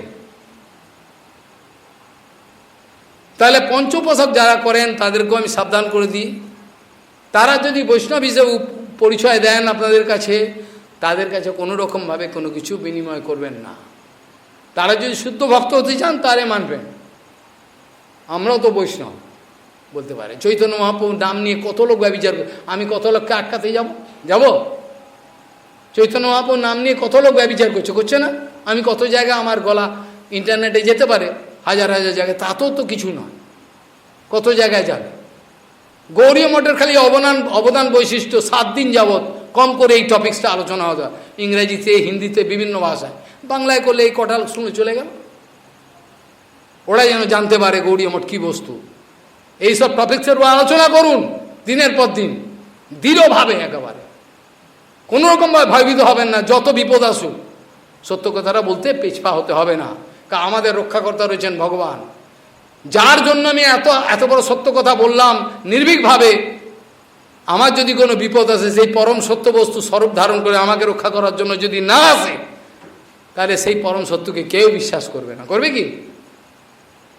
পরম সত্যকে নির্ভীকভাবে আলোচনা করার এই সাহস, যার জন্য আমি এই কথাগুলো বলছি, তিনি সেই ভগবান, সেই পরম সত্য বস্তু, তিনি নিচে নেমে আসবেন আমাকে রক্ষা করার জন্য। কারোর ক্ষমতা নেই কিছু করতে পারে, এই জন্যই আলোচনা। তাহলে প্রত্যেকটা বিষয়ে আমরা দেখছি মহিষী হরণ লীলা, সেখানে ভগবানের মায়া ইচ্ছা করে যোগমায়া করেছেন। যে অর্জুন, জগতে কোনো বীর নাই অর্জুনের মতো, অর্জুনকে টপমোস্ট ক্ষমতা দিয়েছেন কৃষ্ণ, সেটা অর্জুন নিজে মুখে স্বীকার করলেন। কখন? যে কৃষ্ণ যখন অন্তর্ধান করেছেন। কৃষ্ণ যখন অন্তর্ধান করলেন তখন দুঃখের সঙ্গে বলছেন, কাকে? যুধিষ্ঠির মহারাজকে, বঞ্চিত অহম, আমি বঞ্চিত হয়েছি, হরি না বন্ধুরূপী না, আজকে আমি বঞ্চিত হয়েছি। হরিরূপী বন্ধু, সে বন্ধুর মতো ছিল, তার সঙ্গে কত মজা ঠাট্টা করেছি। যখন গীতা উপদেশ করলেন তখনও অর্জুনকে বললেন, তুমি বুঝেছ কি? তোমার মায়া গেল, বুঝেছো তুমি? হ্যাঁ, অর্জুন বললে, হ্যাঁ করিষ্যে বচনম তব, তোমার কথাটা মানব। কিন্তু তখনও অর্জুন বলল না যে আমি পুরো বুঝতে পেরেছি, অনুভব কিন্তু অর্জুন বলছেন, এমনি বলছেন আমি করিষ্যে বচনম তব, আমার বিগত মোহ হয়ে গেছে, আমি এবার করিস, তোমার বচনটা পালন করব। কিন্তু অর্জুন পরে স্বীকার করলেন যে তখনও তার কিন্তু পরিপূর্ণ উপলব্ধি হয় নাই। ওই গীতার উপদেশগুলো অনেক পরে, যখন কুরুক্ষেত্রের যুদ্ধ হলো তার থেকে অনেক পরে, যখন কৃষ্ণ অন্তর্ধান করলে চলে গেলেন, অর্জুন বলছে আজ ওই গীতার উপদেশগুলো আমার হৃদয়ে পরিপূর্ণরূপে প্রকাশ পাচ্ছে। কিন্তু তখন উপদেশ করেছিল, তখন সেই উপদেশগুলো পরিপূর্ণ অর্থ এবং অনুভবের সঙ্গে আমার হৃদয়ে উদ্ভাসিত হয় নাই। কি আশ্চর্য দেখুন, গীতা তখন উপদেশ করেছে, অর্জুন বলছে আজ আমি গীতার উপদেশকে সম্পূর্ণ উপলব্ধি করি। এই ভগবান ছিল, কীরকম আমার সঙ্গে মজা করেছে। উদ্ধব বলছেন, কাঁদছেন, উদ্ধব বলছেন আমাকে ভগবান ডাকতেন, উদ্ধব একটু এসো তো, একটা সমস্যা দেখা দিয়েছে, কি করা যায় বলো তো। এদিকে জরাসন্ধ এরকম অবস্থা, আর এখানে আমার পঞ্চপাণ্ডবের এরকম। উদ্ধব তুমি একটু পরামর্শ দাও তো, কী করা যায়। যখন ভগবান অন্তর্ধান করলে উদ্ধব কেঁদে ভাসাচ্ছেন পাগলের মতো, মাথা ঠুকছেন। এই ভগবান আমাকে বন্ধুর মতো ডেকে বলতেন, উদ্ধবে কি করা যায় বলো তো, সমাজে কী করা উচিত আমার বলো তো। বলছে তিনি স্বয়ং সরাট বস্তু, অনন্ত ব্রহ্মাণ্ডের যত জ্ঞান যেখানে সব ভগবান থেকে এসছে, তিনি আবার বলছেন উদ্ধব একটু বুদ্ধি দাও তো, কী করা যায়, কী করলে ভালো হয় বলো তো। উদ্ধব আবার বুদ্ধি দিচ্ছে, বাবা এইটা করলে ভালো হয়, এতে জরাসন্ধ মারা যাবে, যোগ্য হতে পারে। হ্যাঁ তুমি ঠিক বলেছ। উদ্ধব এবার কাঁদছেন, যখন কৃষ্ণ চলে গেছেন, আমাকে মায়াতে মোহিত করে ভগবান এইসব লীলা করেছে, যোগমায়ার দ্বারা অবশ্য। অর্জুন সবচেয়ে বড় বীর, কিন্তু অর্জুনের আমি বীর, অনেক সময় কথা বলেছেন আমি অর্জুন, এরকম আস্ফালন করেছেন। সে মনে মনে চিন্তা করেননি আমি অর্জুন, মানে কে অর্জুন, আমি অর্জুন জেনে রাখো। ভগবান সে অহংকারটাও সহ্য করলেন না, তুই অর্জুন, কোথাকার অর্জুন তুই? অর্জুন আর কৃষ্ণ কিন্তু অভিন্ন, একই নরনারায়ণ। যাই হোক, তথাপি অর্জুনের এই কথাটাকে ভঙ্গ করলেন কি করে? ওই যখন না, সেটা তো আছেই, সেটা তো ছেড়ে দিন, সেটা পারেনি, অগ্নিতে ঝাঁপ দিতে গেলেন অর্জুন, ব্রাহ্মণের ছেলেটাকে রক্ষা করতে পারলেন না, সে তো আছেই, সেখানেও ভগবান মায়া বিস্তার করেছিলেন। এইখানেও দেখি অর্জুন ওই যে কোলভিল সাঁওতাল রূপে এসে অর্জুনের সঙ্গে লড়াই আরম্ভ করল, মহিষীগণকে হরণ করে নিয়ে গেল। অর্জুন যা ভাই, কি অবস্থা, আমার নাম অর্জুন, সেই গান্ডীব আমার সঙ্গে রয়েছে, অথচ এই কোলভিলগুলো আমার হারিয়ে দিল, এত যুদ্ধে আমি জয় করলাম, আজকে কোলভিলগুলো হারিয়ে দিয়ে কৃষ্ণের মহিষীগণকে নিয়ে পালিয়ে গেল। হায় ভগবান, কাঁদতে কাঁদতে যুধিষ্ঠির মহারাজকে গেছে, সেই অর্জুন আমি, সেই গান্ডীব, সেই অর্জুন, আজ সেই শক্তি নাই। এখন বুঝতে পারছি সে হরি ভগবান আমাকে, সেই বন্ধুরূপী ভগবান আমাকে এগুলো দিয়ে রেখেছে, সম্মান দিয়েছিল, দিয়েছিল তো। আজ আমি বুঝতে পারছি হায় কি অবস্থা। তাহলে আশ্চর্য কি, ভগবান যাকে পারবেন ইচ্ছে করলেই মায়াতে মোহিত করতে পারেন, এই জন্য আস্ফালন করার কোনো অপেক্ষা রাখে না, করতে হয় না। একটা কথা দৃঢ়ভাবে জেনে নিতে হবে, যেখানে কৃষ্ণ সেখানে মায়া নাই, সেখানে মায়া থাকতে পারে না। থাকতে পারে কোনো জায়গায়, যেখানে কৃষ্ণ সেখানে মায়া থাকবে না। ব্যাসদেব যখন মায়াকে দর্শন করছেন, এই জগৎ ভগবানকে দর্শন করেছেন, মায়া গর্হিত ভাবে মাথা নিচু করে পেছনে রয়েছেন, আছে না? জন্মায়া মোহিতম জগৎ, মোহিত হয়ে রয়েছেন। তাহলে সেই কৃষ্ণকে কেউ ভজন করতে চাইছে না। কোন কৃষ্ণ? কলৌ রাজন জগতাম পরম গুরুম ত্রিলোকনাথানত পাদ পঙ্কজম। হ্যাঁ, এই যার পাদপঙ্গ ত্রিলোক সব যার চরণ পূজা করে, হ্যাঁ, তাকে পায়েন দেব ভগবন্তম অচ্যুতম যক্ষন্তি বিভিন্ন চেতসা। মায়ার দ্বারা প্রতারিত হয়ে কলো রাজন জগতাম পরম গুরুম ত্রিলোকনাথানত পাদ পঙ্কজম প্রায়েণ মর্তা ভগবন্তমচ্যুতম যক্ষন্তে পসন্দ বিভিন্ন চেতসা। কি সুন্দর কথা! কলৌ রাজন জগতাম পরম, কি দুর্ভাগ্য, কেউ কৃষ্ণের ভজন করতে চাইছে না, পাষণ্ড হয়ে গেছে সব। কি সুন্দর কথা, যে মায়ার দ্বারা মোহিত হয়ে কেউ কৃষ্ণকে ভজন করতে চাইছে না, যে কৃষ্ণকে ত্রিলোকের অনন্ত ব্রহ্মাণ্ডের সবাই মাথা নিচু করছেন এরকম গর্বিত ভাবে, আমায় ক্ষমা করুন, আমায় কৃপা করুন, তাকে কৃষ্ণের বিভিন্ন দোষ উদ্ভাবন করে। কৃষ্ণ তো এই করেছে, আরে অনন্ত ব্রহ্মাণ্ডে একজন কৃষ্ণই আছে, তুমি কি কৃষ্ণের দোষ দেখবে? কৃষ্ণের দোষ দেখার কোনো স্কোপ নেই, তাই তো। এইরকম ধরনের যে কৃষ্ণের গুণাবলী, এক একটা করে কৃষ্ণের গুণাবলী বললে আমার চোখে জল পড়বে। রাষ্ট্রীয় যজ্ঞ হচ্ছে, যুধিষ্ঠির মহারাজ জানেন এ ভগবান, ততই ভাই আমার, ভাই কি সেবা নেবে? কৃষ্ণ ছোট, যুধিষ্ঠির মহারাজের মাথায় পায়েতে মাথা রাখেন, এর নাম হলো কৃষ্ণ। তাহলে আপনাদের এই কথাটা বোঝা গেল, অনন্ত ব্রহ্মাণ্ডে যেখানে যে রয়েছেন সবাই কৃষ্ণকে কাতরভাবে প্রার্থনা করছেন চরণে, আপনি আমাদের কৃপা করুন। কালকে যে কথা বলতে গিয়ে বলছিলাম, জং ব্রহ্মবন্ধু বরণেন্দ্র রুদ্রমরুত, যে শ্লোক বলছিলাম, আরও আছে অনেক অনেক সুন্দর সুন্দর শ্লোক, সব অপূর্ব। নিস্তব্ধ হরিকথার পরিবেশ হলে স্ফূর্তি হয় সমস্ত, নাহলে বিক্ষেপ হয়। কলো রাজন জগতাম পরম গুরুম ত্রিলোকনাথানত পাদ পঙ্কজম